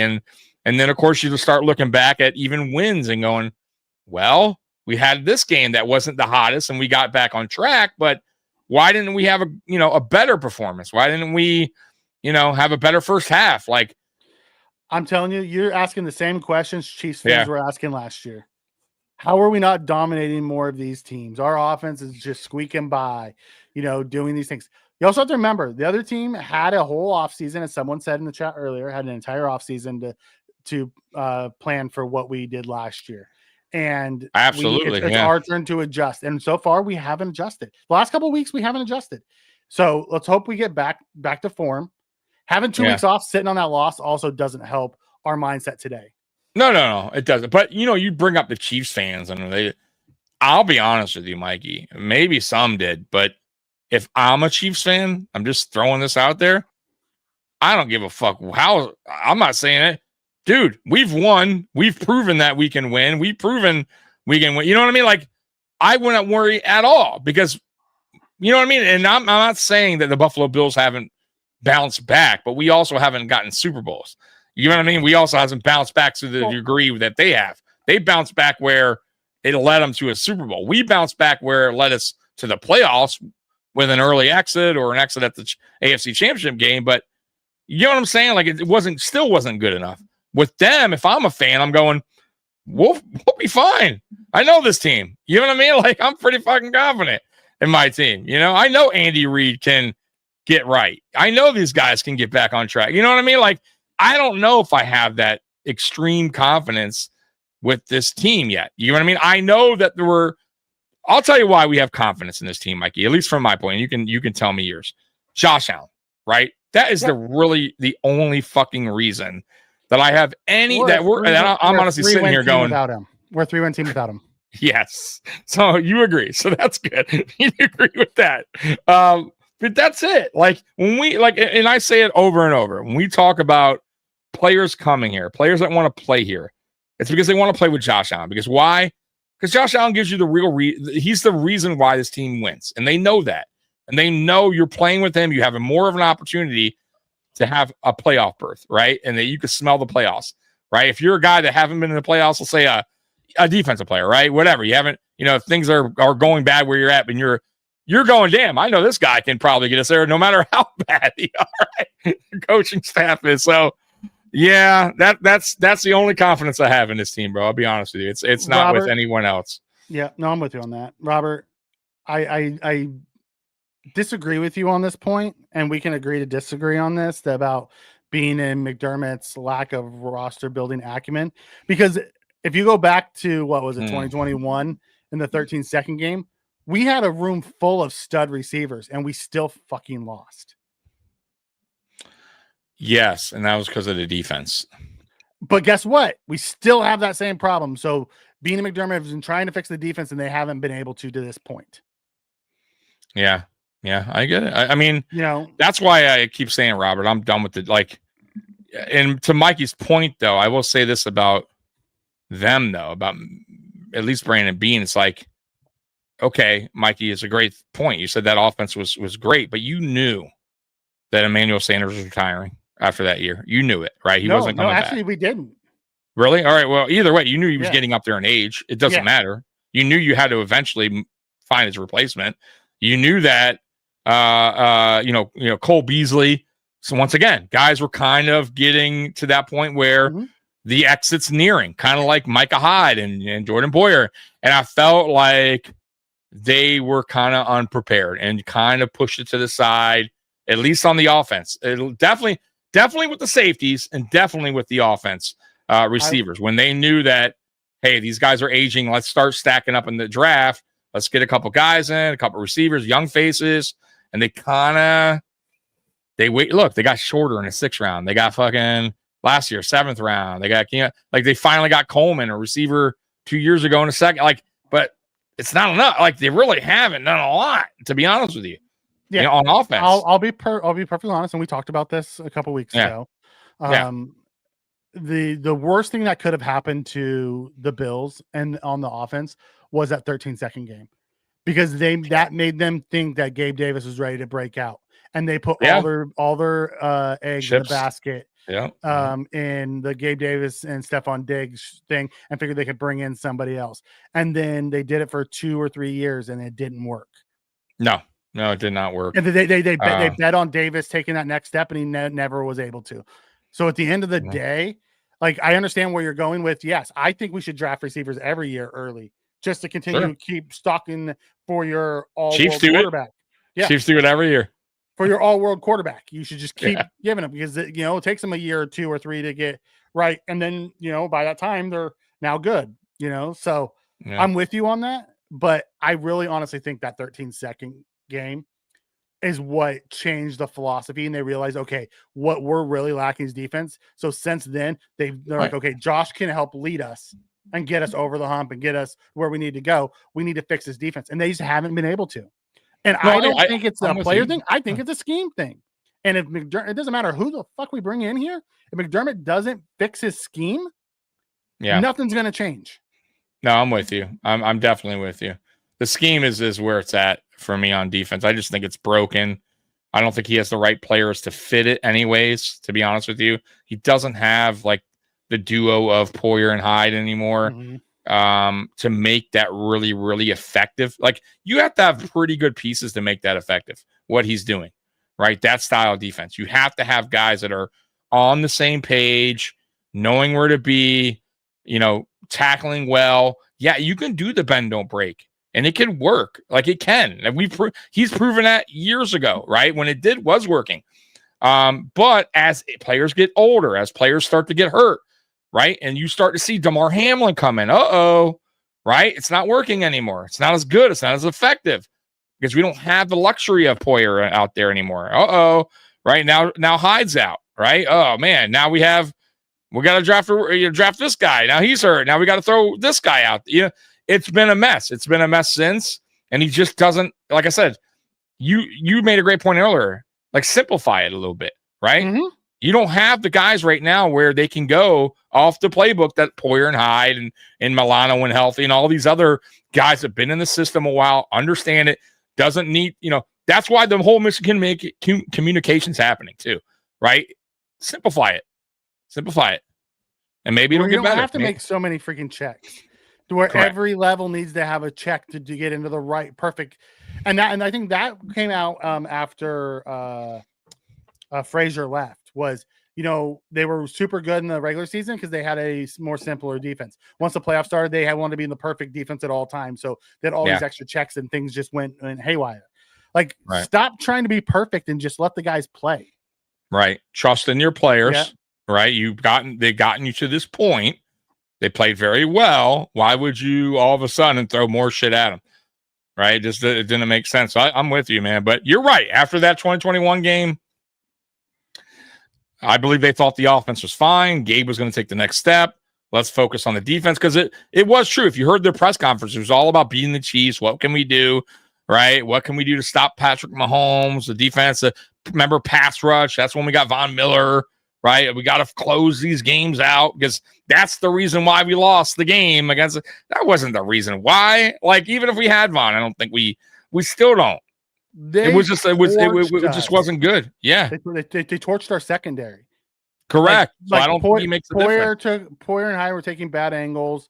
We were playing with backup corners because Trey got hurt that year. Levi. We were playing with Levi and who else was the other one? There was two. But it was just one of those things where it just didn't work. Right. You know what I mean? And we haven't gone and got bigger on defense. We've gotten smaller on defense. Yeah. Smaller and guys playing out of positions. So I did a research. I was curious because Sean, our good buddy from Red, White, and Bills, he commented me like a week ago or something like Levi. Thank you, Roy. Yeah. Dan and Levi. Dan Levi. Yep. Not the greatest combo. But anyways, he commented me, not smaller players don't, that's not the reason why, they would be more susceptible to injuries. And I did look it up, and it is a fact that smaller players, they're not, there's no proof that they, however, playing out of position, though, it can get you hurt for sure. That, you send a linebacker to safety. Yeah. The proof is there. It's shown that it's not these guys, count. And of course, the undersized thing on top of playing out of position, I feel like it does add into the injuries reoccurring more to those players, especially when they're playing out of position. So think about it, Mikey, right? Guy playing in college, played, safety his whole career, high school, college, and now he's throwing in linebacker, a much more physical position, right? Yeah, he's probably going to break down a little bit, right? Physically. It's just the nature of it, man. So, that's my thought of it. I don't think it's so much about the size. I think it's more about these guys playing out of position and being kind of like I mean, I'm not saying it doesn't have a point. It probably does. Yeah, it probably has a little bit. Undersized guys tend to get hurt a ton too. No, I get it. I'm just saying undersized and playing out of position, maybe if they both factor into even Walker. As much as I love Walker and I think he's going to turn into a decent one tech for us, he's not a one tech. No, he's not. He's really not one tech. Daquan really isn't a one tech. Daquan's hurt again, by the way. Yeah. But when Ed got hurt, they moved Daquan to 3 tech and let him play some 3 tech, and he was doing awesome at 3 tech. Yeah. We don't have a true one tech, and they refuse to go get one because they want penetrators. Makes zero sense. Yeah. Like, when will you learn? Like, it's not working. Like, I don't even get why they're so. That's another thing, too. Guys, we have a stubborn head coach.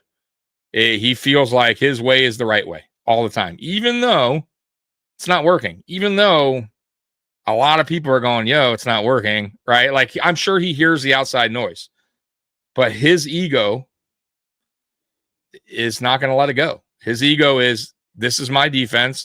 I know it will work, and I'm going to stick with it. And clearly, he's a year 9 in, and we have defensive problems still. So with the defensive-minded head coach, defensive problems. right. Joey says the scheme or defensive coordinator, he did pretty good when he was calling plays 2 years ago. A lot better than his Babbage stuff. You have to remember, 2 years ago, though, was the last year of our core guys on defense when McDermott was calling plays. Last year, Babbage took over. You know what I mean? And it was with a bunch of new guys. Mm-hmm. So I don't look at like, oh, Sean McDermott was so much better calling plays with that group versus what Babbage is doing. Babbage doesn't have nearly the players that McDermott had that year. Right. You know, so I think part of it is players. I think part of it is scheme. I think it all rolled together. It's Buffalo Bills football is what it is, and the tortured life of a Bills fan. Mm-hmm. Yeah, I mean, it's the roller coaster of being a Bills fan. I mean, you're on a constant roller coaster, no matter what. No matter if we're going to Super Bowls and losing them, or being in drought years and going through coaches like right, like it's nothing, or the McDermott year, the Allen era, the McDermott years where it's just it's the same song and dance we see every season. It's Groundhog season with this team, and it's 13 seconds and this and that. Like it's never ending. It's never ending with this team, but it is what it is. We chose this team as our favorites, and I'll live and die with stop. Live and die with it. Yeah. It is what it is. I'll be on the roller coaster to the day I die. So I just wish it would get better. Yeah. I wish we could just get over. Give me one in my lifetime. Like I'll be happy with one. I'll be happy with one. And I really want to come in the Josh Allen era because, man, if we waste this talent, I'm just gonna be so upset. Yep. Thank you, Weston. Yeah. And by the way, what's his name's not here tonight? Cali Blitz, but I decided not to remember because he gave us a super chat a couple weeks ago. It's like, hey, go ahead and treat yourself to a hat or whatever. Yeah. And after that loss, I don't want anything to do with the fucking whiteout garbage. So I got this one. So thank you, Cali Blitz. I got the red. Pretty nice hat, man. I like it. It's pretty dope. As the Pro Bowl, 96 Pro Bowl on the side. So I like it. Jarek, you're not wrong. We've been late on the, we're a year or two late on each of the things. But we also could have fixed it if we would have just selected the right guys as well. And that's part of it too. Like you see what Cam Kitchens has done. You see what Watts is doing. You see what Sanker's doing. Like there's guys out there in safety that we could have picked up that would have been instant, starters and done well. Right. But we McDermott found, him and Bean love project guys. Yeah. Yeah. They've been doing that for really since they've been here. I mean, that's their method. That's their. Now with free agents, it's the opposite. They love their aging veterans. Like it's a total opposite. But in the draft, the draft is always about what guy can we develop or what guy do we think we can move to a different position that we feel like he can thrive in. And it doesn't always work that way. Sometimes it does, sometimes it doesn't. But I would say a lot of times it hasn't.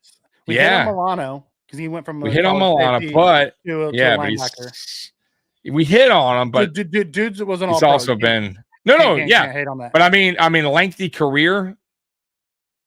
A lot of injury time. Yeah, a lot of injuries. Right. Walter says, hate to say, but sometimes I wish Josh wasn't a top 3 quarterback, more like a top 10, because then Bean would do something to give him some damn weapons.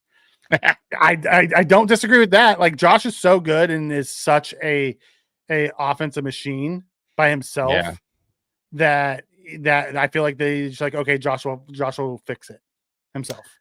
Right. I think it's just I don't like it. Like I'm gonna be honest with you. I don't like the whole their philosophy. And maybe I'm wrong. Maybe they're not feeling or thinking this way. But I almost feel like, because to that point, that comment, that they feel like he's such a great quarterback that it doesn't really matter.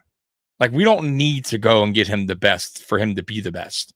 Let's just get right. You know what I'm saying? Like number 3s.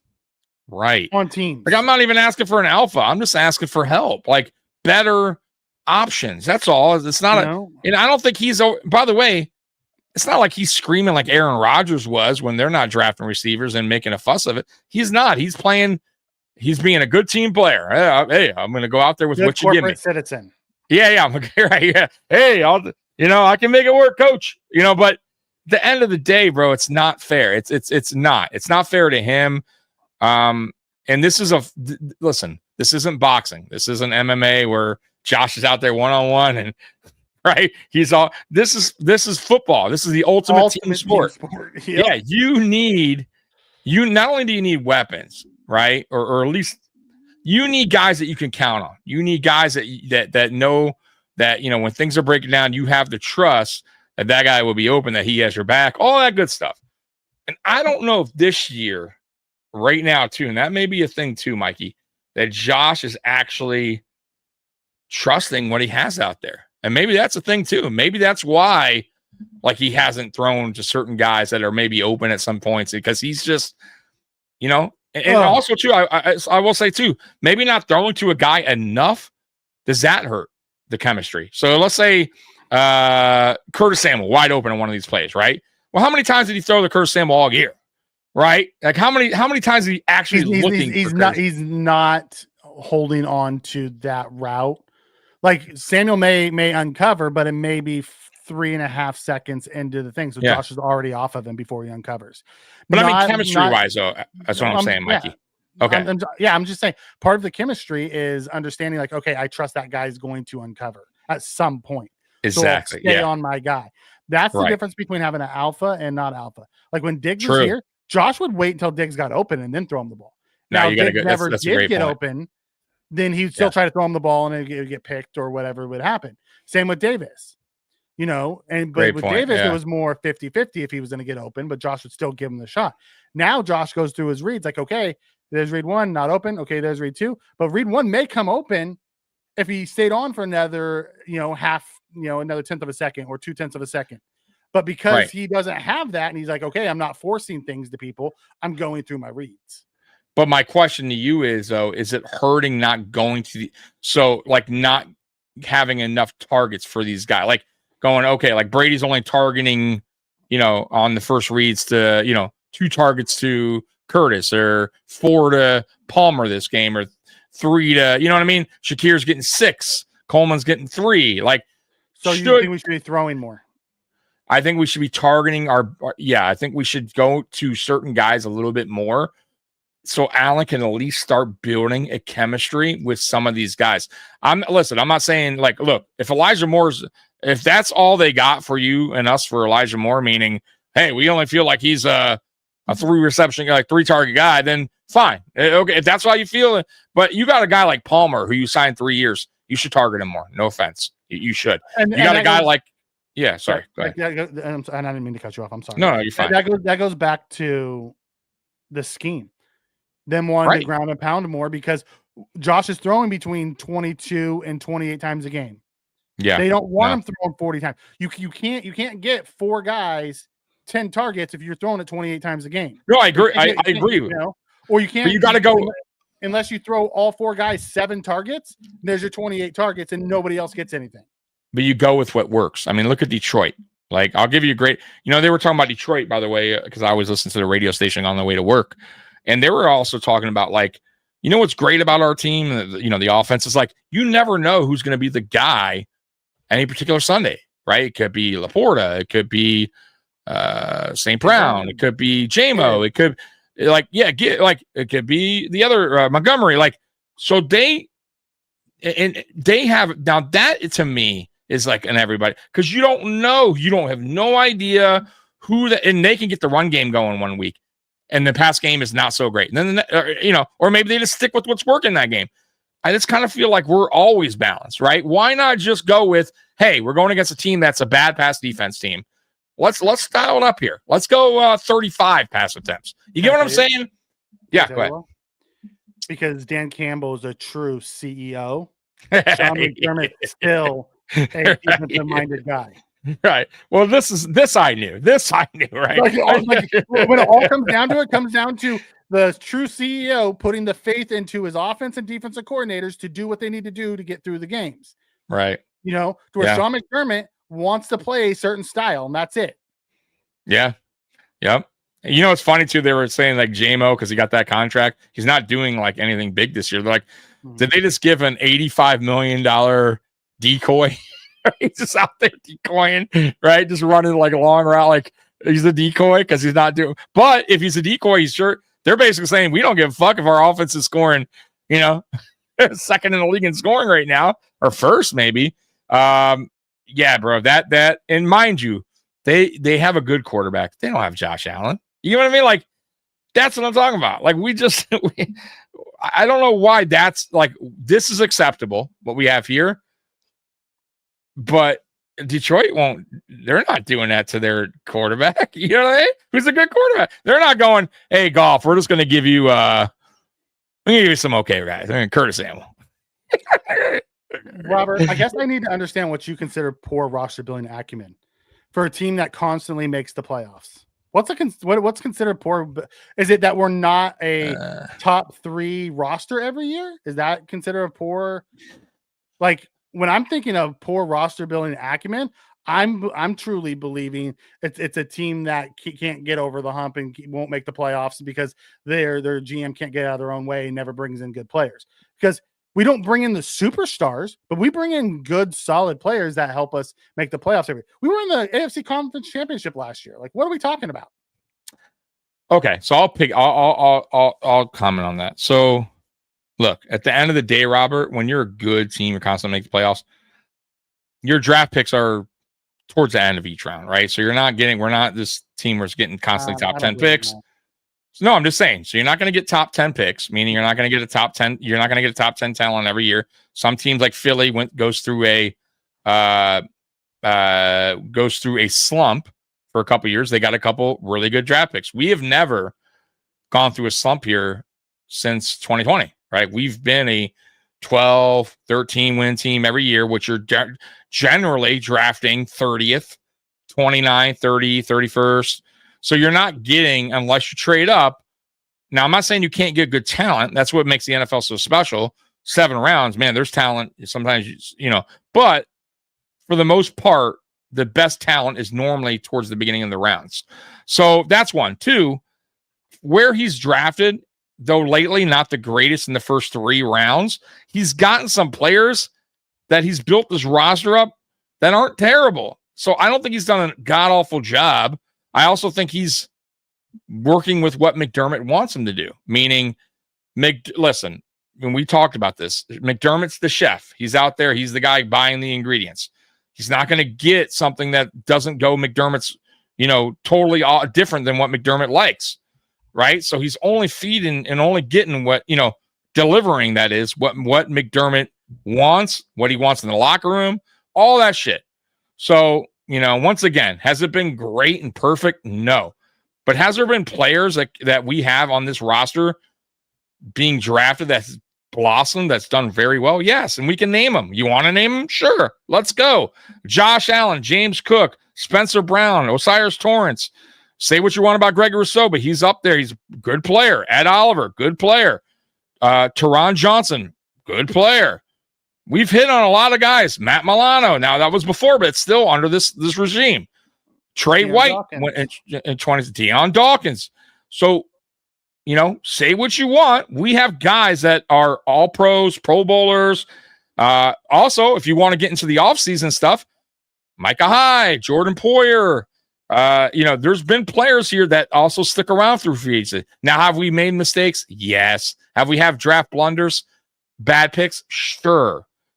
Right? That's normal. That's going to happen. But to say he hasn't drafted like that, he's only drafted shitty, and that's not true. Like, we have a lot of players that are good players on this team that are from drafts that have worked out. And James Cook's one of them, by the way. 3rd round, he scored highly on that, right? And everybody loves James Cook, so you can't say Brandon Beane doesn't know how to draft running backs, or he drafted a really good one there. Yeah. If you just want to talk about, picking the first 2 rounds, we can have that conversation. I can absolutely agree with you on some of those.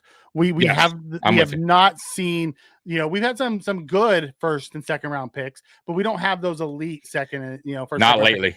We just don't. So I'll agree with you absolutely there. But when we're talking about roster building, acumen, yeah, we're not one of the most consistent teams over the last 7 years if we don't have the way to, if our GM isn't good at building teams. So Yeah, like if you want to talk agree. about just the draft itself and how we picked in the first few rounds, I will talk to you about that all day long because I agree. You know, Yes. with Elam as a bust when we could have, had other guys. You know, I wanted Amos this year. Yeah, the Boogie Basham thing. We wanted Creed Humphreys. This year we wanted Amos or Will Johnson over Maxwell Harrison. Trading up for Kincaid and then not using Kincaid correctly. Like, yeah, we can have those conversations, and I'm with you 1,000% on that. Yeah, I am too. 100%. Yeah. I would say too, Robert, my flaw with Bean, my only one, and I've always said this, and I like Bean a lot, and I still have his back. Like, I'm probably one of very few people right now, but I think his number one flaw, like when we look back, if we don't go to a Super Bowl and win a Super Bowl, was I don't feel like he took enough chances or he didn't step outside of his comfort zone when he should have, meaning there was opportunities there for him to go out and get a certain player or trade up to get a certain player or make that, trade that, or sign that particular free agent. I feel like sometimes he was still caught up in the future outlook of the team, wanting to stay in this cap, thing, didn't want to get crazy. And he made one swing, which was the Von Miller. But outside of that, like, I feel like he's kind of stayed in this, his comfort zone a little bit too much. And that'll be one thing I think if we don't win with him, that will haunt him because there was opportunities for him for sure to go out there and make something happen when he could have. And once again, I don't think our window's closed, Mikey, but it's definitely not wide open. I feel like as we continue to fuck around, right, even though we're a playoff team, other teams are eventually going to get better. And that's what you're seeing around the NFL. Like, teams aren't going to stay bad forever, right? They're eventually going to get a good GM. They're eventually going to get a good head coach. They're eventually going to have some good drafts, right? The Patriots. Exactly. I mean, it took one coach right away. Yeah. One coach and one quarterback. One coach and one quarterback. Now, they were bad for 5 years, and they had enough high picks to hit on them, so that's great. You know what I mean? But, yeah. Robert says, look at the Beans pass over last year, Creed Humphreys and Watts. Sure. The Creed Humphrey one, I'm with you 1,000%. They took Boogie Basham because they were trying to get ahead of the they went back to back with Rousseau and Basham because they were trying to get ahead of, planning to get younger DNs. Yeah. They picked the wrong DN that year, taking Boogie Basham. It was a bad pick. Okay. I understood why they did it. I didn't like it, but I understood why they did it. The Watts thing, I'm with you. I wanted Xavier Watts too. But we also were bringing back Bishop, and we brought back Rapp, who Rapp played well last year, and we didn't have a true spot for him this year. I still would have taken him, but I understood why they went corner, defensive tackle, defensive end. Because once again, we need to get younger at defensive end. We don't have those. AJ Epinez's contract expires at the end of the year. They're hoping Landon Jackson can take that spot. So I understood why they passed on Watts. I wouldn't have, but I understand why they did. Mm-hmm. There's reasons behind why they did what they did. Like, it's easy to look back and say, well, we missed on this guy and we missed on this guy. Well, we missed. Yeah. We took Justin Short instead of Puka and Nuka. Right. We took Cody Ford instead of what's his name? The receiver for Pittsburgh now. DK Metcalf. Yeah, which was a sin. I mean, but what are you going to do? And there was every team in the draft passed on both Creed Humphreys and Xavier Watts at least once. And DK Metcalf, by the way. Yeah. DK was passed. He had opportunity. So yeah, this year, Will Johnson. Yeah, I get what you're saying. Yeah. And I'm absolutely on board with what you're saying because I wanted those guys too. And Bean didn't take him. But that doesn't mean that he doesn't have, that he has poor acumen for building rosters. That's all I'm saying. Yeah. I don't think it's been a great by any means, Robert, but I don't think it's been poor either. I think it's been pretty good. I think that the other thing, like Mikey said earlier, and we talked about, was I think they also have this thing about project players for some reason. They always want to score on a guy that's a project player with high upside, but it can really backfire sometimes, and it's happened. And and that's why the Kyer Elam playing out. I think we can make it work. He's even though he's that's not what he does well. He's not his own corner. And it didn't work, right? So it happens. Sometimes you take those gambles as a GM, and scouting. You also got to remember too, there's a whole scouting department, guys. Like, Bean's not the only one out there scouting these players. They all report back. They all watch a film. They all agree. They type. Yeah, so that's how it works. Bean holds the buck just like McDermott holds. No, he does. But I'll hold Bean accountable, like I heard. Hold absolutely accountable. But you got a scout team for a reason, though, yeah, Mikey. I'm just saying. Yeah. I'm with you on that. And as well, Walter comes in and says, the Rams are who Bean defenders think we are. Everyone eats. Or everyone talks about the Rams saying F them picks. The Rams had F them picks the year they won the Super Bowl. Yes, correct. They were the third most homegrown team in the league when they won it, but they also traded and got OBJ. They traded and got Von Miller. Like, they went F them picks for the run. That's what was the big thing.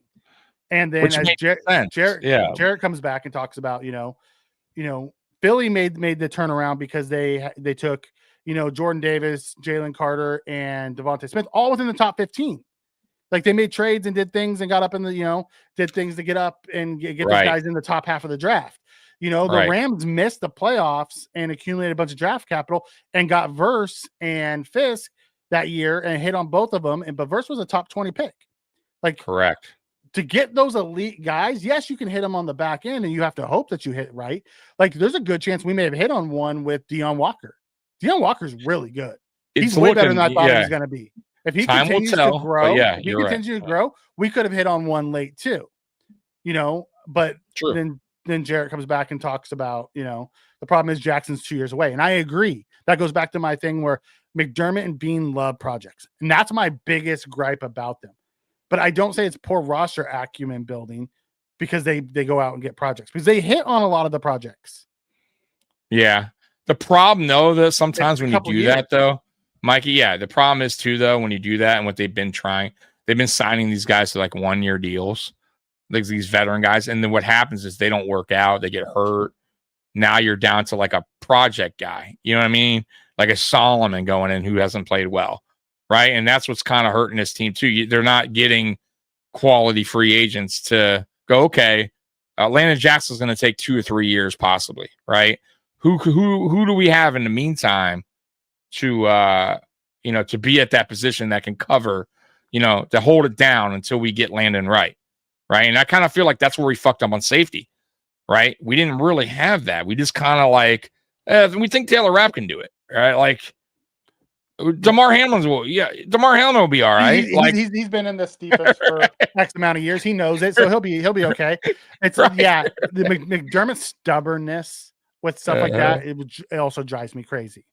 Yeah, and Robert, I'm with you on the philosophy. I am 1,000% with you on some of his draft philosophies, but I also think that ties back to McDermott, because McDermott wants small, fast guys, not big guys. I think if you really sat down Brandon Beane and asked him, do you need a true one tech? And he didn't have to worry about hurting John McDermott's feelings. I think he would say yes. Absolutely. Yeah, I think he would say a lot of things, Mikey. If you hooked him up to a lie detector, I believe he would. But he's also playing the good corporate citizen, getting his head coach what he needs or what he wants. Yeah, and he's trying to do it to the best of his ability.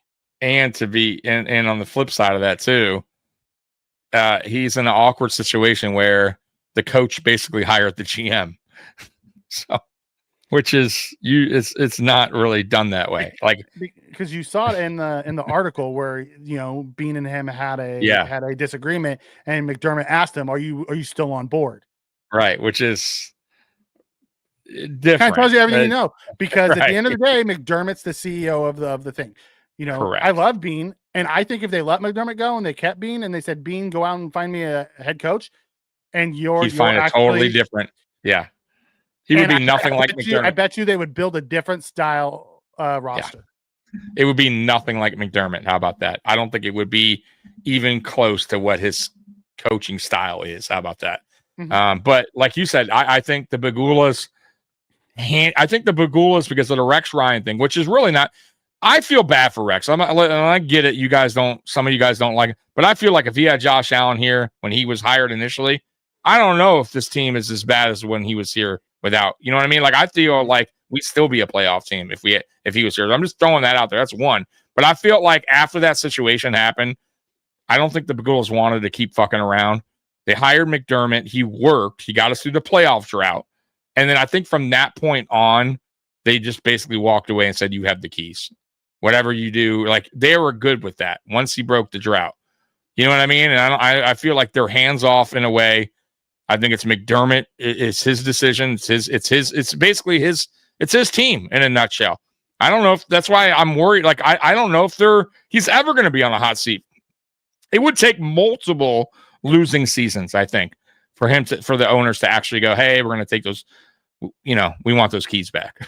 Right? Like, I think they gave him the keys, and I think Bean is a guy that McDermott, if he wanted him to go, he'd pull that card. Would you agree that these four being the best defensive players in the McDermott era? I would say Kyle Williams is one because he was with McDermott for the first 2 years, but it wasn't really a McDermott hire. He was grandfathered into McDermott's team because Kyle Williams was one of the best. I think Lorenzo Alexander was there. I mean, White, Poyer, Hyde, Milano are all pros, so probably. But man, Zoe was so good, but we had him at the end of his career. I'm trying to think of some of the other guys that we've had. Trent Edmonds he got $18 million a year to play for somebody else. I wish he was still here. He was so good in the middle. Yeah. He covered up so much in the middle with his size. I would say they were probably those are the best for the core guys that we had, and they're all pros. I have to agree because White was an all pro. Poyer and Hyde were the best safety duo. And what was the other one? And Milano. And Milano, when healthy, he's one of the better linebackers. Yeah, the problem is he's never healthy. Yeah. So you're right. You hit it there. I would say you're right. Yeah, the problem is he's not healthy. Yeah. I think that's a lot, Jarek. Honestly, I think that's a lot of the Bills Mafia's issues with firing McDermott. True. Right. I didn't even think about the Sabres too. Right. Is no one trusts Terry to make the right decision. That's why I think if they did fire McDermott, they can't fire Bean because I truly believe Bean would find a head coach that would be good. I do too. But if they fired them both, I am scared to death what Terry brings in here after seeing what he's done with the Sabres and what he did pre-McDermott and Bean. But I still don't think Rex was that terrible of a coach. My issue with Rex is how do you have Mario Williams and make him drop into coverage? No, I get it. But remember, every coach has this thing that he has, right? That he feels is the right way. So I'm not going to I get what you're saying. It was the wrong decision, but McDermott does it all. Like we talk about McDermott, like, wow, how does he do this? So I get where you're going, but once again, I didn't hate Rex. I hated how boastful he was and then didn't back it up. If you're going to talk shit, be that. That's all I'm saying. But he was here, what, 3 years, 2 years, 3 years? 3 years. Right. So once again, though, we never bullied anybody. We didn't. I agree. Like you know what it is, though? I don't mind that speech, and I wish McDermott would get a little bit more fiery like that. Like I like coaches like that. I'll be real with you. I wish McDermott would have that attitude. Like fuck this. We're gonna start fucking playing some fucking real football. Like I would love that talk. We're never gonna get it, but I would love it, right? So I didn't mind. I really didn't hate it.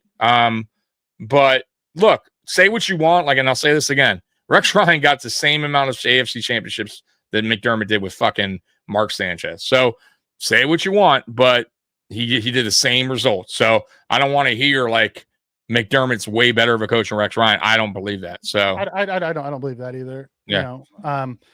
I think he has a longer track record. He stayed, but he also landed Josh Allen. Josh Allen, right? That's what I'm saying. Allen kept Sean McDermott his job for a long time. So, he owes him so much every Christmas. That's why he gives him a hug.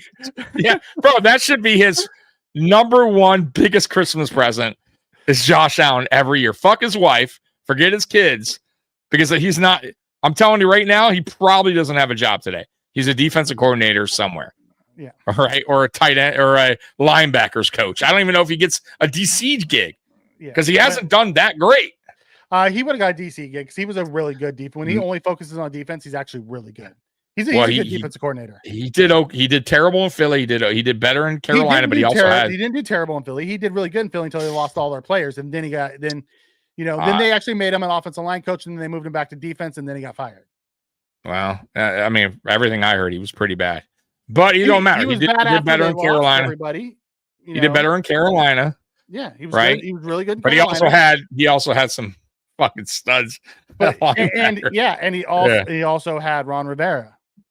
And he had Ron Rivera. That's right. So You know, I don't know. I think he's okay. I still don't. I think his scheme is a little outdated. It just doesn't work. Yeah, dated. Yeah. Joey says, "Are you guys at least a little excited about Hoyt and Obajobi coming back?" Yes.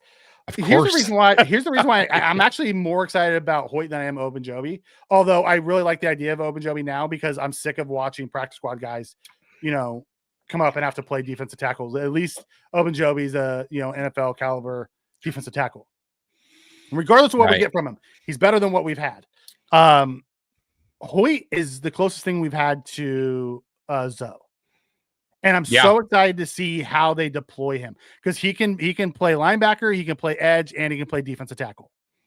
Right. Yeah. Hoyt's really excited to see what they do with him. He's the guy that we should Army knife on defense that we've been waiting for. Yeah, he's the guy I think we all should watch for. Like, let's see if this guy can make the difference or make some type of difference. How about that? Seeing him one player can't do everything. He got me excited because they moved him around in preseason a bunch and he made plays and it got me excited. And then knowing we weren't going to have him for the first 6 weeks bummed me out again. But now he's back. He's back. We'll see. Last time Obajobi played a 3-tech, he was actually really good. We'll see what he looks like now. I didn't notice him much in the preseason, so I have no idea what to expect from Obajobi. Yeah, I didn't either. But once again, though, he's a 1-year guy. So, Hoyt's at least a 3-year contract where I can get a little excited about going, hey, depending on how the year ends for him. But I can go, hey, this guy's coming back next year. This Obajobi, he's a one and done. That's another thing we keep doing, one and dones. And, it doesn't really help the team either. So we got to stop doing that as well, Mikey. Like, geez, a lot of one and done players here that we whiff on. A lot of free agents. That's another thing too. I don't think free agent signings have been very good. They have not worked out. I got to be real with you. A lot of the free agents have been bust, bro, over the last 2-3 years. A lot, dude. The more than the ones that worked. I mean, most of our free agents have been 1-year guys, though. That's probably the problem. No, I know, but even the 1 years. Part of the problem also is like we had Puna Ford, who is killing it for 2 other teams since he's left us, and our head coach couldn't figure out how to use him. But that's a bust, not his fault. That's a bust because the head coach. I also won't say that's a Brandon Bean thing. Like brought in a player, and we couldn't figure out how to use him. Tim Settle, the same thing. Tim Settle's been really good with Houston. Yeah. So you're right. So I'll take that back. So it's not a Brandon Bean thing as far as some of the bust. That's a McDermott thing. Some of it lays on his shoulders as well. But I'm just saying a lot of the guys too, like the Trent Sherfields, this guy, the Curtis Samuel, like Curtis Samuel. A lot of these guys good when he's healthy, but the problem is he's never healthy. Never healthy, bro. So I don't. Walter comes in and says none of these guys were drafted by being brought in, or none of these were drafted or brought in by Bean. They came in 17 before him. Don't disagree, but all of them were all pros. White, Poyer, Hyde, all of them were all pros. Bean's drafted some really good guys. We also didn't re-sign one of the better ones in Tremaine Edmonds. Tremaine Edmonds really freaking good linebacker. Yeah, absolutely. And Brandon Bean was here in 2017. He just was after the draft. Yeah, he just didn't do the draft. Yeah, so you don't know, like, I don't know who he was, like what he was a part of as far as after the draft. Were signed before. Yeah, they were signed before. Yeah, that was before. But I'm just saying, like, anything after, like, I got to go back and look at that year. But he still had to play. He played a part of some of those moves for sure. Yeah. In 2017. So, I mean, yes, you want to take those guys out, like, that's fine. That's fine. Yeah, we paid all those guys a crap ton of money. And he also kept him here and re-signed him and gave him an extension. All the players they were talking, fine. And, Mikey's right. So let's say he didn't play a part in 2017. He still extended Poyer, still extended Hyde, kept him here as long as he could until until their wheels were broken. We just talking about it, right? Until they couldn't play no more. And then Trey White got his extent. Like, so he kept players happy. It's one thing I will say too to Brandon Bean. He's done a good job with players that have performed well. For the most part, he has paid them. And then after that, for Bean's actual drafts, it's Allen, it's Edmonds, it's Spencer Edmonds was Brown, it's James Cook. So like Torrance, which I still think is Torrance, Oliver. Well, I just talking Oliver's about a good player. okay. The guys. Yeah. So like there are guys that Bean's brought in that's been really good. Now, have they been all pros? No, outside of Allen. Right, Cook. Yep. But it's not like they haven't been really good. So, I mean, we can go back and forth on this. He's definitely. We haven't been great in the first round after that. Allen Tremaine Edmonds year. Yeah. Like we've traded up to try to get guys, and we just haven't. But also, though, that year in 2017, we also picked early and traded back. Yep. We haven't picked early like that since Allen. Ed Oliver that Top 1 10. year, right? That was it. It was the next year. It was the next year. But since what 18? Was it 19? That's it. That was 2019. 19 draft. It's the back end every year because our team's really good. So you're not going to get those type of guys there. That's what I mean. Yeah, we haven't had a top 10 even close to it since 2020. Like, because 2020 is where it started. 2020 is where we ran the division, and we haven't really looked back since 2020 as far as being a 11 to 13, 14 wins. Like, that's where we're at, right? We're never below. It's rare. I don't think we've won.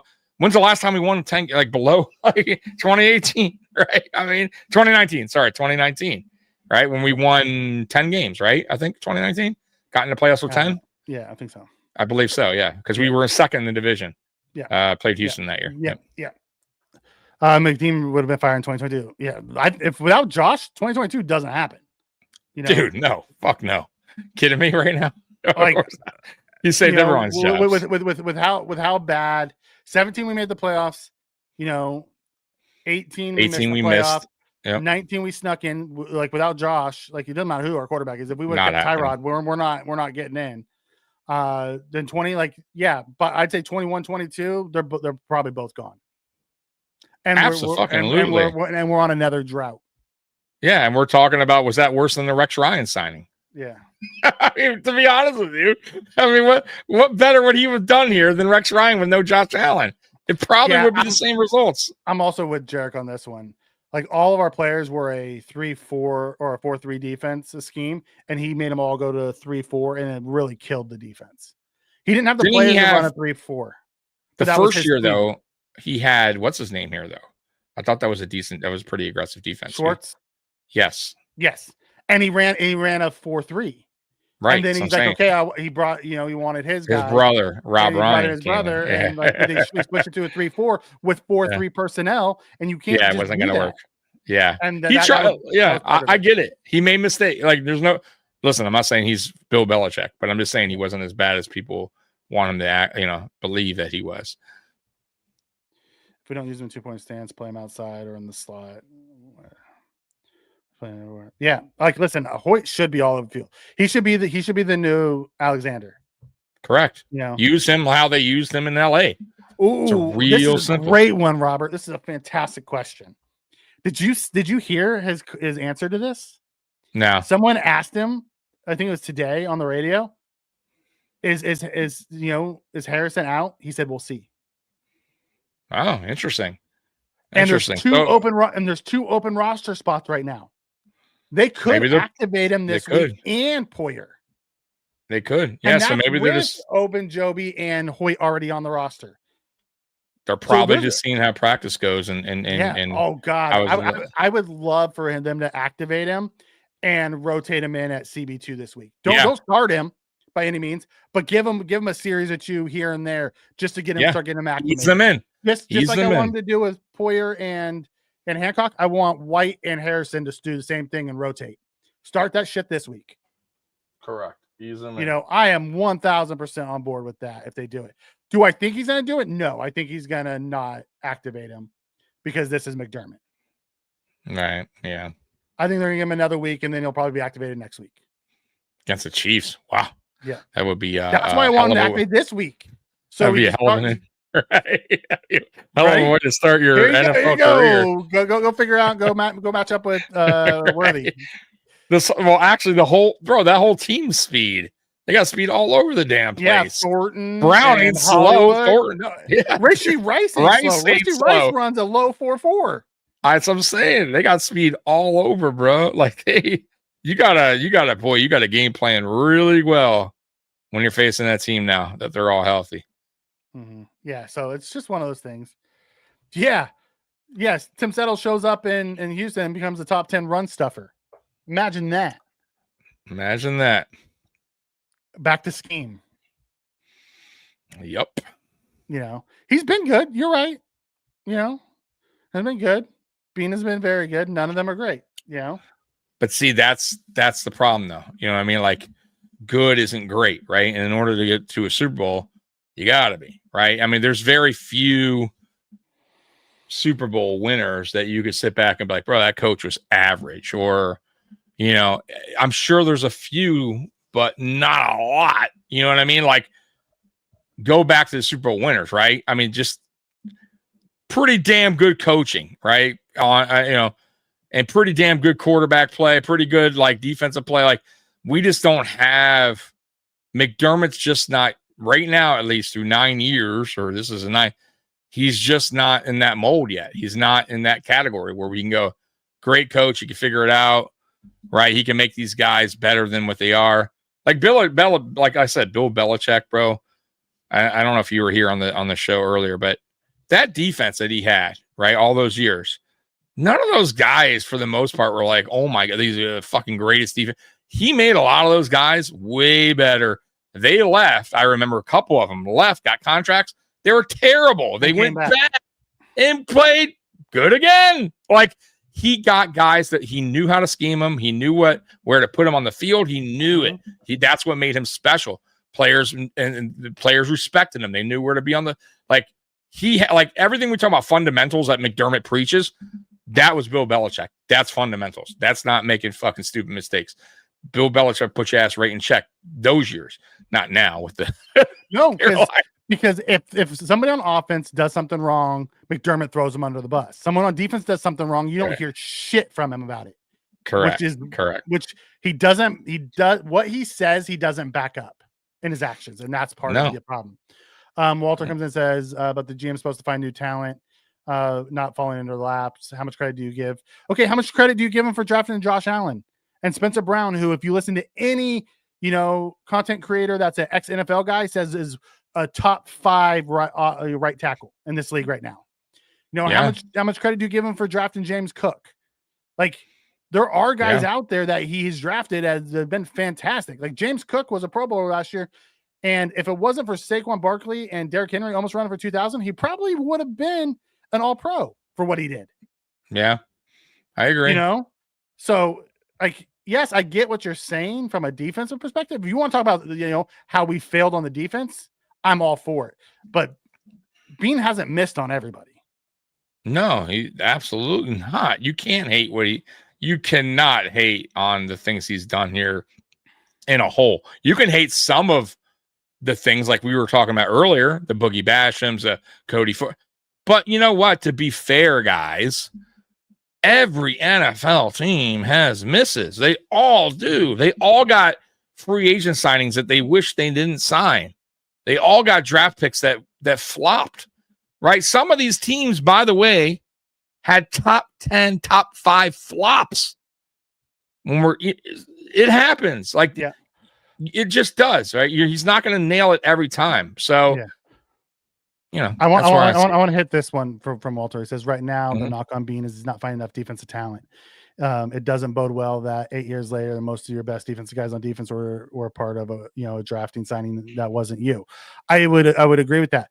Also, though, part of it is that he's aligned with his head coach. His head coach didn't want young rookie defensive linemen. He wanted veterans. So that's what he did on the defense. He went out and got a bunch of 1-year veterans like his head coach wanted.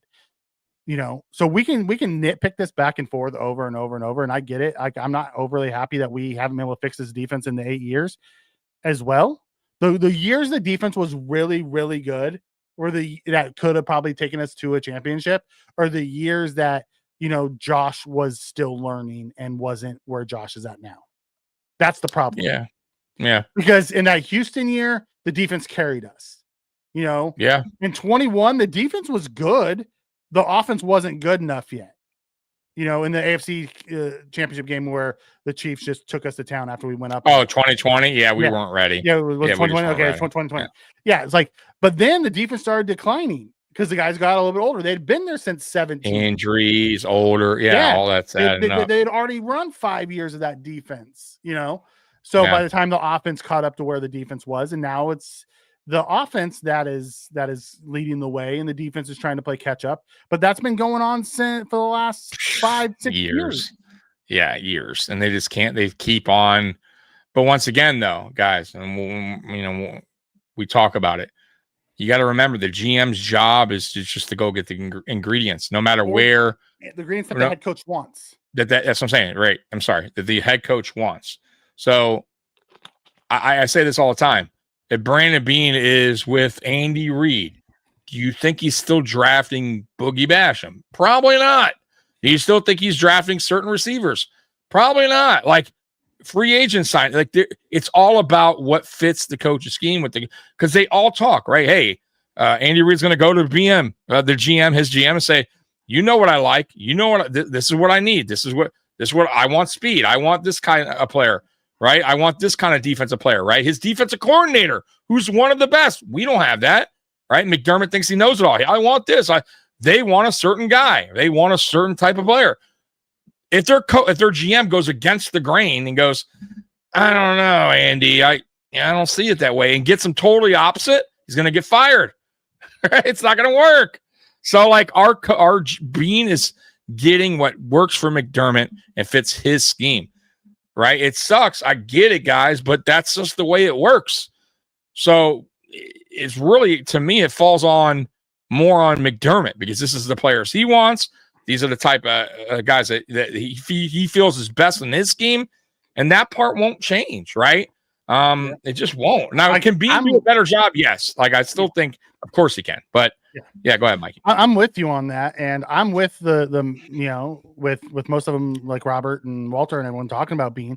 Like, I wish they would have taken those guys. The wild thing is this year, the one guy who really fit our scheme or the McDermott scheme, there was 2 guys in the first round: Trey Amos, Will Johnson. Absolutely fit what McDermott loves to do. And we went against the grain finally and took a speed guy. Yeah. And unfortunately, he got hurt. Like they finally went against the grain and took a speed guy. Yeah, and who knows? By the way, guys, we don't know yet if that pick's going to work out. He hasn't even been on the field, so let's not say anything yet about that pick because we have no idea what he has. Now, look, we know Will Johnson. What we see so far, really good, right? Amos so far, pretty damn good, right? Impressive, no doubt about it. We haven't seen our guy yet, so it's kind of unfair to be like, oh man, fuck, we don't know yet. Now, if he comes out there and we have another case of a Kyrie Elam, then yeah, bad pick. I mean, what are you going to do? And set your expectations where they should be. He's not going to walk out there and be an all-pro corner, shutdown corner. That's just not what he's going to be. That's not his game. No. What you want to see is week-to-week improvement with him. You don't want to, you don't want to see the same dumb mistakes over and over like Kyer did. Correct. I also think part of Kyer's issue was that he had a defensive-minded head coach who didn't believe in him and didn't let him work through some of his issues. Yeah, that too. I mean, yeah, I agree.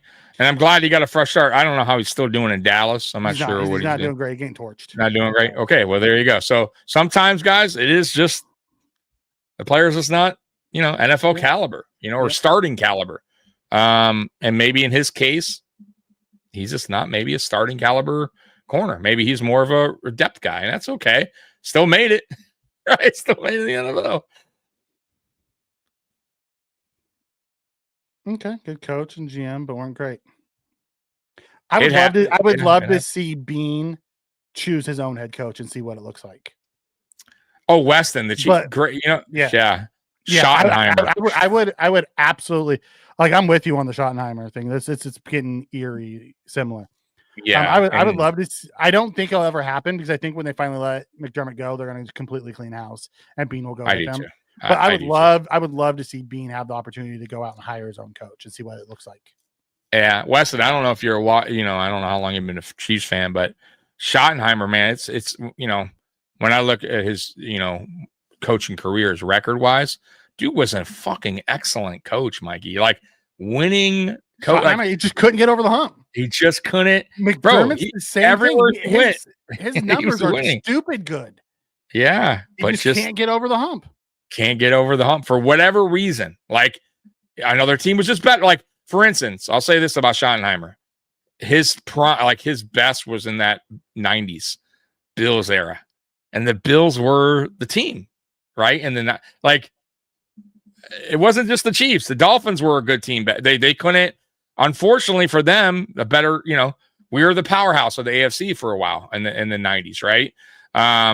So maybe it was just bad timing for Schottenheimer, right? Because I always say that. What if the Bills weren't there, right? Would Schottenheimer maybe have gone? You never know, right?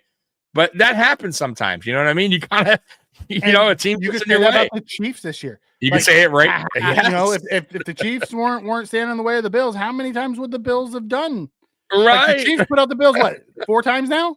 Yes. So what if, right? But that it is what it is. It is. I'm with you on this, Robert. Howie and Veach will move up to go get their guys. Elite playmakers, and I'll give Bean some credit because he does move up. But I think sometimes Bean moves outside of moving up for Kincaid because he thought he was going to be an elite tight end playmaker. They just don't use him correctly. I still think he could be. Like in college, he ran a shit ton of seams and crossers and downfield stuff. We don't do that with him here. But with we moved up to get Elam because the Chiefs moved up in front of us to get McDuffie, who we really wanted. Yeah. You know what I mean? It was more of oh crap, we have to go up and get our guy. But we don't move up to go get those elite guys or pass off our first round pick this year to take a first round pick next year. That team does bad. So now we have a top 10 pick. With the Eagles getting Jordan Davis and then getting, Jalen Carter, high. They made calculated gambles that paid off. Yeah. That's what I mean about Bean. McDermott. Yeah. He needs to do that. That's my thing about Bean. Like I like him. I do. Like, I think he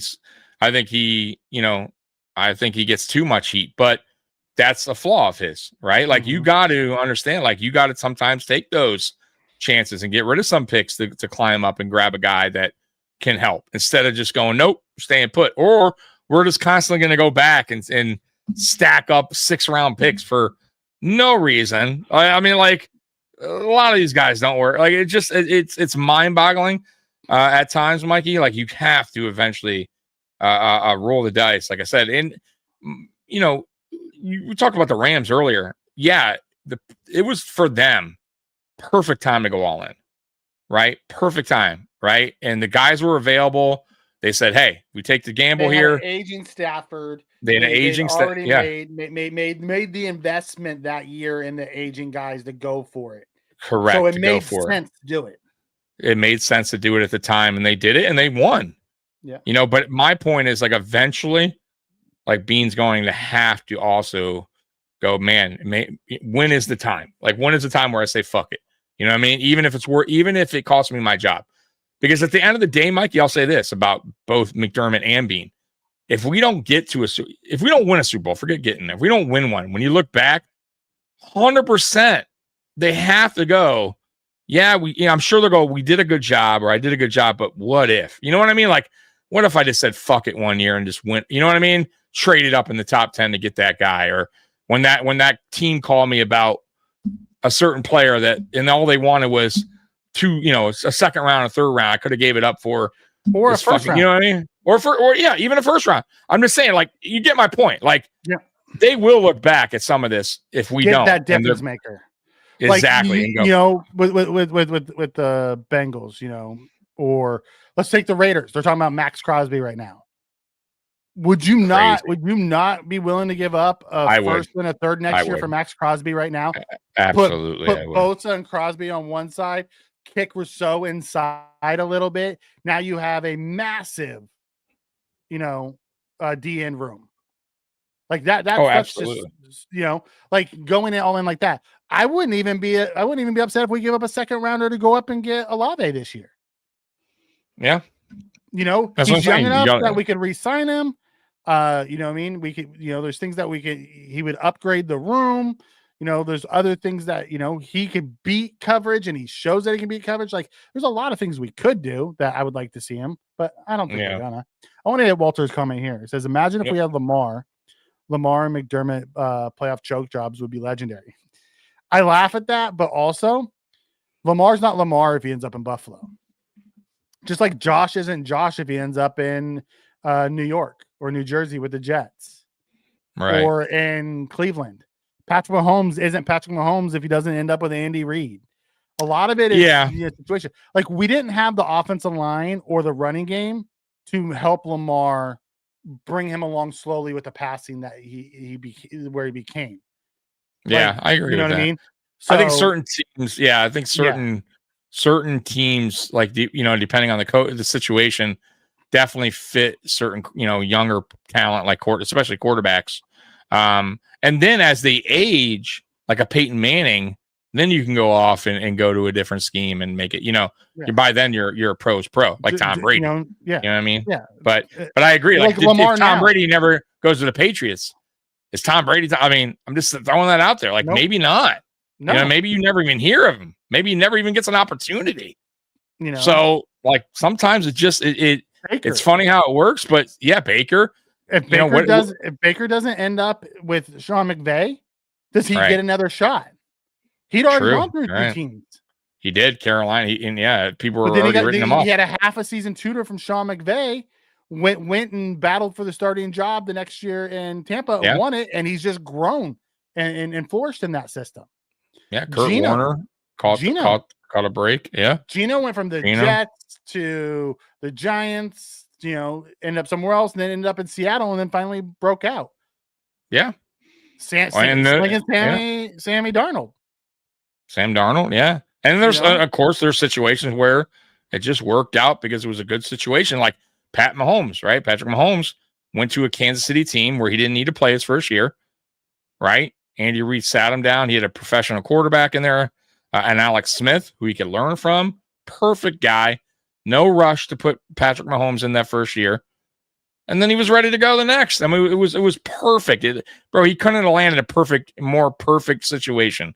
And then he had the talent surrounding him already, the perfect coach. Like anywhere else, who knows? I'm not saying he would have been bad, but you don't know. Like I said, he could have landed with the Jets. They surround him with nothing. And offensive line's bad. He's getting nothing but heat. And now he sees ghosts all the time, right? Some quarterbacks are like that. They can get fucked up. Bad situations. They never recover. So some do, some don't. Yeah. So yeah, I think Josh Allen here with the Bills, it was a perfect landing spot for him. I think they fucked up the first year with the quarterback, but I think the perfect landing spot for him would have been with Andy Reid or yes. I mean, for that, to utilize his, what he has, that makes him special. I agree with that. But I'm saying this was a good situation where he did come in here raw because he wasn't a Patrick Mahomes coming from a Texas Tech. I believe he played for that, where he had better coaching and better, he played for Wyoming, who not the greatest talent, not the greatest coaching. So he was kind of a project player himself. He absolutely.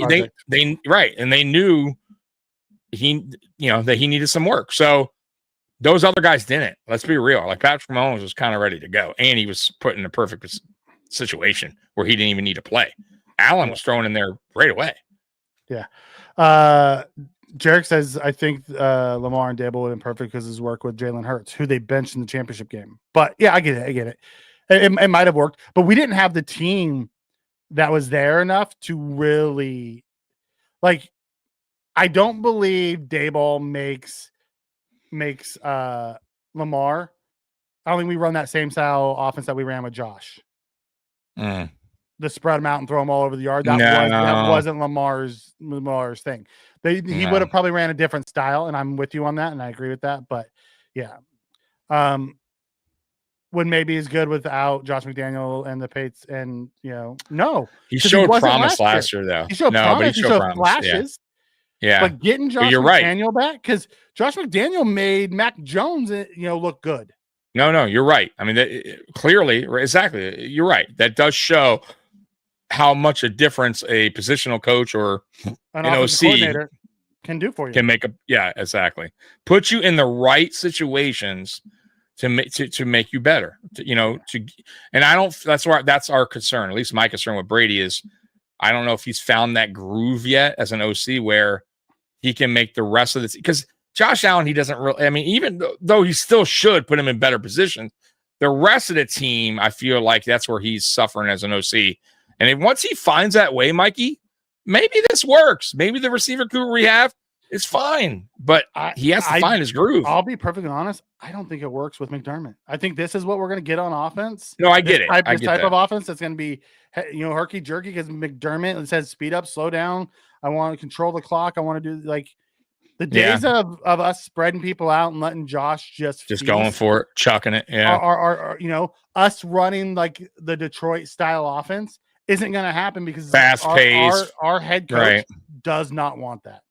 No, I agree. I mean, we talked about it last week, the no huddle, which I feel like would absolutely benefit this team. I do. I really believe it. And I don't think it would hurt to try it for a series or a quarter. But you might be right, Mikey. Maybe McDermott, and you probably are right, McDermott just doesn't want that style offense. He wants a long drive where we work the clock. Problem is, though, when we when we're clunky and we punt, and then we have a next long drive, we don't score points or we don't score 3. And now we turn it over, and now we're down 10-3, 10-7.5. Like, not good. And Joe Marino made a great point. Our defense isn't built to play from behind. It's built to play for when we're up from ahead. And here's the problem. The last 2 games, we've turned the ball over. We've made dumb, unforced errors early, got down, and couldn't climb out of it. Like, we went, what was it, like 24 games or 25 games or 26 games winning the turnover battle. We've lost the last 2 games. Absolutely. Yeah. When that happens, you can't do that and win ball games. We have to get back to buttoning it up and playing, fundamental football. And until that happens, we're going to struggle a little bit. Yeah. I'll say, man, I'll tell you, this week is going to tell a lot. Because if we are still in a funk, if we come out flat, there's a problem. There's a major problem in one Bills drive. And I don't know. I'm very curious what happens there, because McDermott's I got to be honest with you, he's doing the door. He's matter of fact, you know what? He's not even doing the Dorsey thing, because the Dorsey thing, he actually stuck up for Dorsey for 2 or 3 weeks before he fired him. Remember that? He's been shitting on He's Brady been recently. shitting on, right? He didn't do that with Dorsey. Remember, he was like, Dorsey's my guy. Stop asking me. Remember, you get upset? He's here to stay. And why are you fucking asking me? You would get offended. And then his special team coach blows it. Right, and he fires Dorsey. Right, fires Dorsey, right, a week later. So, but he's been shitting on Brady. He's really been throwing him under the bus, which is okay. Brady, and Brady's responses have been like, I don't know if it's too cute. He is kind of not back talking him in a way, but it's almost like he's in shock. When the reporter, remember that when he was like, McDermott said you're kind of getting too cute, or he's like, too cute? I mean, I wouldn't say too cute. Damn. That's surprising, Jarek, that he's in the bottom half of the league for no huddle efficiency. That's really surprising, because I feel like when we speed it up, our offense does better. Maybe our run game does better. Either way, I don't know, Jarek. I mean, once again, I'm not into the whole stat shit like you are. I go by the eyeball test, and I could tell you that when we go 2-minute drives, up-tempo offense, we usually do very well in those 2-minute drives. I mean, that's also because they're playing soft zone. No, it doesn't matter. But even when we pick it up tempo, we usually play better. I've noticed we play, but I get what you're saying. But either way, we've always performed better. I don't know why. But hey, it is what it is. I would like to see it more. It doesn't hurt to try something. I think Saul's going to get another shot at being a head coach. because you can see that he went to a dumpster fire of an organization. Yeah. You know what I mean? I do think he will get another shot. I do just too. hope he finds a spot that's better suited, that actually runs decently. Yeah. You know, I'll be perfectly honest. If the Bills do finally get rid of Sean McDermott, I want an offensive guy. I am done with the defensive guys. Yeah, you have to. Unless you have this, like, if Bean's still here and he has, well, and of course it wouldn't be his say, it would be the coach's say. But the only way that I would be okay with that is if they brung in a Ben Johnson type OC where I was like, yeah, that guy's the guy. You know what I mean? Like, that guy can coach an offense. Like, I'd have no problem then, but that's not what we did here. You know what I mean? So I'm with you. I want an offensive minded head coach if we wind up ever doing that, which I don't think we will. And then just go out and get yourself a good DC. That's it, man. And do your job. Like that's kind of like what Dan Campbell did. And by the way, Shepard over there man, I love his energy, man. That dude brings it. I love Shepard. I do. Yeah, he brings it, man. But I also love Dan Campbell's style of coaching. Me too, dude. Like he kicks down everything to his coaches. He empowers them. Yeah. He's a true CEO that empowers his team. And his team, when they need the pep talk, he's also the guy who's going to stand out there and say, I failed my guys. Yeah, bro, he doesn't hold. Remember I was talking about it's rare, and you know what? That he's one of them that says what he usually 90% of the time he's going to tell you how he feels. He's not going to hold back. He's going to point the finger at him. He's as honest can be. And bro, the players have to love him for that. That's one. Mm-hmm. Two, players have to love him because he trusts them. That's why he goes for it on fourth down a lot. That's why he trusts his coaching staff that they can get the job done. Yeah. Right. And that's a huge, bro, that's confidence builder. Big time. If your coaching staff goes, damn, this guy's putting the trust in me for going for him 4-2. Damn, you know what I mean? Like, that's confidence builder, man. You got to love it. We don't do it as much here. We don't have, I don't think McDermott trusts a lot of the guys, man. That's why you see him throwing out the guys that the Trey Whites, the guys that he, you know, because he doesn't trust the younger guys. You know, it's not his style, right? He has to change that. He has to get out of that. But I don't think he will. Year 9 and he hasn't changed his ways.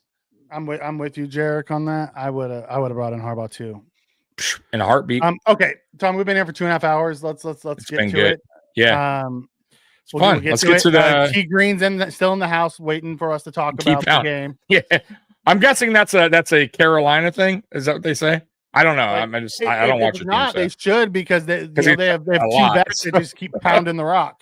Yeah, but I'm guessing that might be their mod. You know, every team sometimes has like a saying they're going with. So maybe keep pounding is because they have the two guys. I'm asking you. I don't know. I don't really follow your team that much. It would make sense because they also had Stewart and Williams back in the day. Good, really good running backs. All right, let's get to it, man. So let's get to the X factors and the score predictions. Okay, where do you want to start?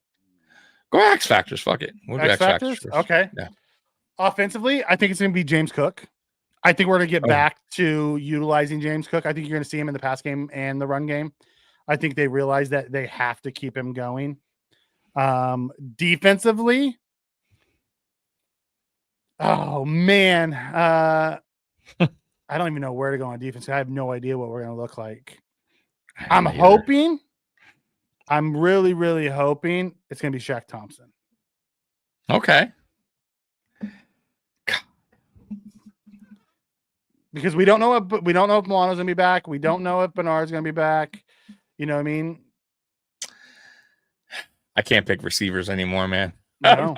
2 weeks in a row. Go Kincaid, baby. Go Kincaid. Yeah, God. Is he back finally? Right? We don't know. Back. We don't know if he's back yet. Oh, he's still a game time decision.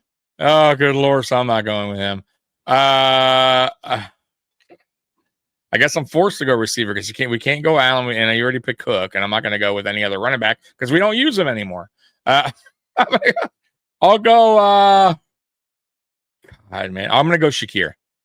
I think Shakir needs to see the ball a little bit more, and I think they need to get him more involved in the offense. He is to me right now. He's still he's our number one, right? And you got to start using him as a number one until we figure that part out, right? Meaning if we do wind up trading or whatever happens, but for now, it's time to get Shakir more involved in the offense. He is your best guy. He's your most reliable target, at least in my eyes. So I'm going to go Shakir in this game. And I think he understands this too. He got paid. He got an extension. It's time to start earning that. And I hope Joe Brady starts implementing him more in the offense and getting him more targets. So I'll go with Shakir on offense and defense. Boy, oh boy. You go, man. I'm gonna go. On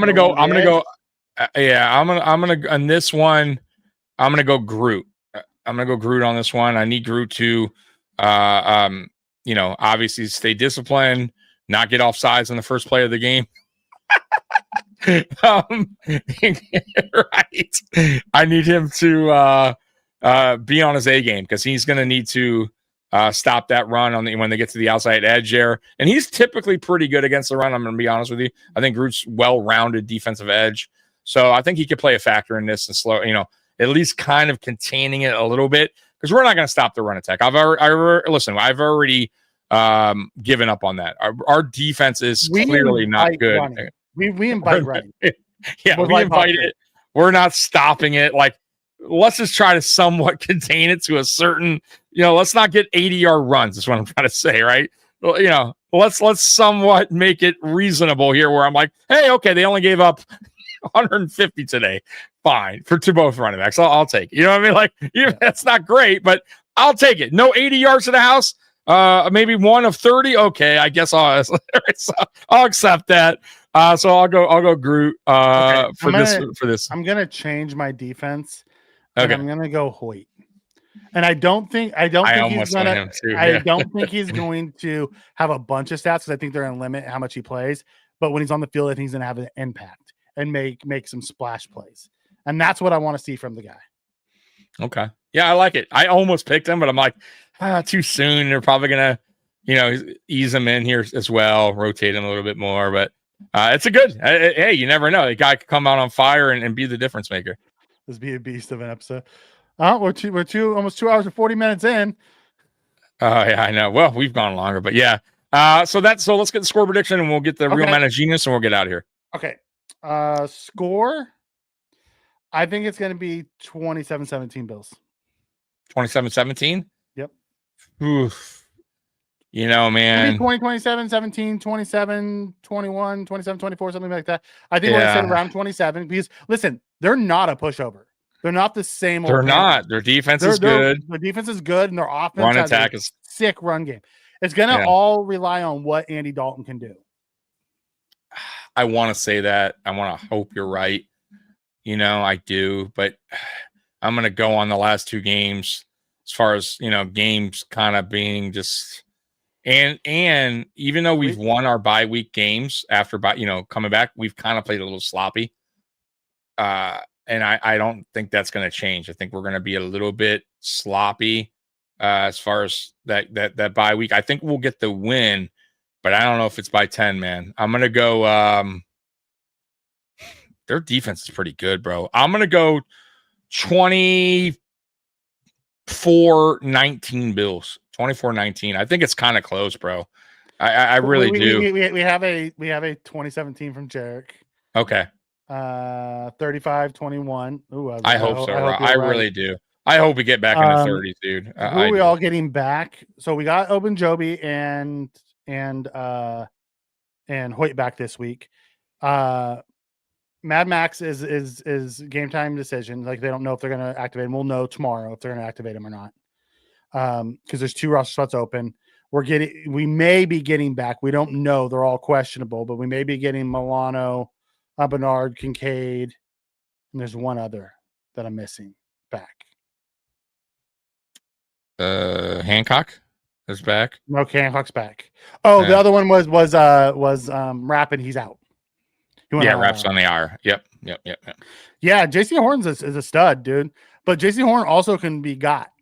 Like, he gambles a lot. He gambles right a bunch, but woo, doggy. No problem, Robert, man. I appreciate you guys. By the way, I appreciate you guys rocking with us. Everybody, Josh Allen, by the way, Wasted Career he was on here at 8:15 when I went live. So, man, he's been on the show for a while too. So appreciate you guys. Jarek, appreciate you, Robert. God, who else? Scott, Walter, Blakely, everybody. Scott, Yeah. Sal. Yeah. You know, Even the Carolina fan. I don't know where you went, Sophia, but yeah, Sophia was in here earlier. I saw her. yeah. Awfully Weston.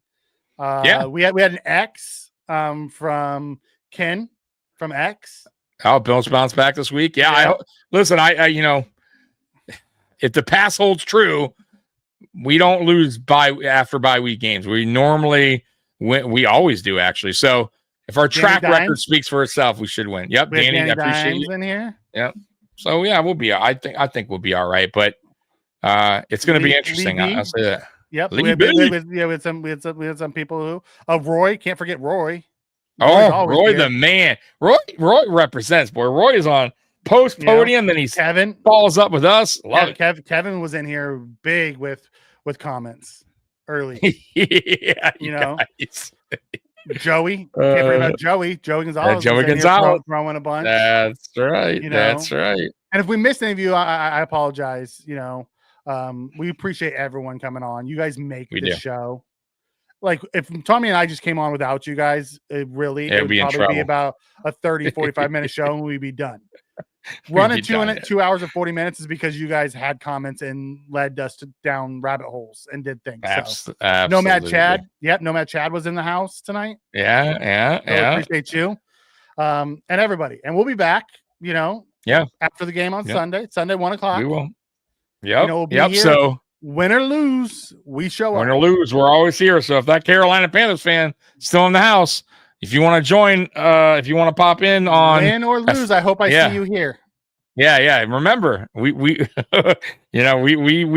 I always say this.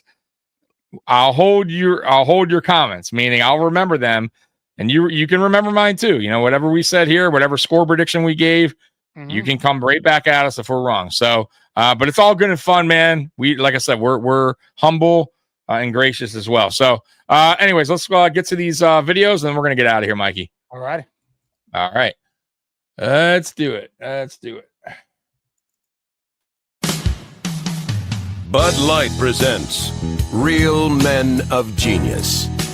Real Men of Genius. Today we salute you, Mr. Major Highway Line Painter. Mr. Major Highway Line Painter. Michelangelo had the Sistine Chapel. Da Vinci had his Mona Lisa. And you've got Route 22. It's a long and lonely road. Armed with a brush, 10,000 gallons of yellow paint, and a whole lot of drop cloths, you work your magic. Abracadabra. Most painters worry about the subtle play of light and shadow. You just worry about getting hit by a truck. Watch out now. So crack open an ice cold Bud Light to loosen the turnpike. When it comes to great art, your work kicks asphalt. Bud Light beer, and I suppose. Kick some major asphalt. I like that one. That was a new one. I like it. It was a new one. We got one more, and we'll get out of here. Oh my God! Let's see which one's this one. Which one? I don't know if I played this one before. Bud Light presents Real Men of Genius. Real Men of Genius. Today we salute you, Mr. Warehouse Shopping Club member. Mr. Warehouse Shopping Club member. You have what every man wants. Huge 19-pound balls of cheese. Yeah. Great big balls. With your membership, you can buy a meal fit for a king and a queen, the court jester, the knights, and that guy in the castle next door. Try my casserole. Is that a refrigerator you're carrying? No, it's a box of apple juice. I got a huge one. So crack open an ice cold Bud Light, O Sultan of Savings. And while you're at it, tear open that 94-pound bag of pretzels, too. Mr. Warehouse Shopping Club member. When I go to BJ's, I'm like, dude, I'll get like 5 items, like $150. Yeah, I went to Costco recently, like a few weeks back. I dropped like $600 in there. It's crazy, right? I'm like, I don't even feel like I got that much, and I dropped like $600. They don't It's even give you wild. bags. You got to fucking put it in huge boxes. That's what they did. They stacked them up in boxes for us. And how did I forget Scott Blakely? I said Scott. Thank you. I No. said him earlier. Okay, I did. Okay, good. Yeah. I'm like, yeah. how did I forget Scott? Scott's always in the house. Scott's always in the house. All right, guys, I got to tend to my pup here. And Bills Mafia, you guys rock. Appreciate you guys hanging with us tonight. I will be back tomorrow. No, I won't be. I got to get my car repaired. I won't be on tomorrow. I apologize, guys. So AFC Shakedown. How dare you? Yeah, it will not be scheduled because I got to get my car fixed to go to work to pay for us to go on live. So no AFC Shakedown. I totally forgot. So that show will not be live tomorrow. But we will be here pregame, me and Aramis for the game. We're usually live an hour and a half before kickoff. And then halftime, I pop on real quick. And then postgame, me and Mikey. So we'll see you guys Sunday. We appreciate you guys once again rocking with us tonight. And Bills Mafia, you guys rule. We love you. And as always, go Bills. We're out of here. Peace. Go Bills. Go Bills. Go Bills. Just let your soul go. Just let it shine through. Just let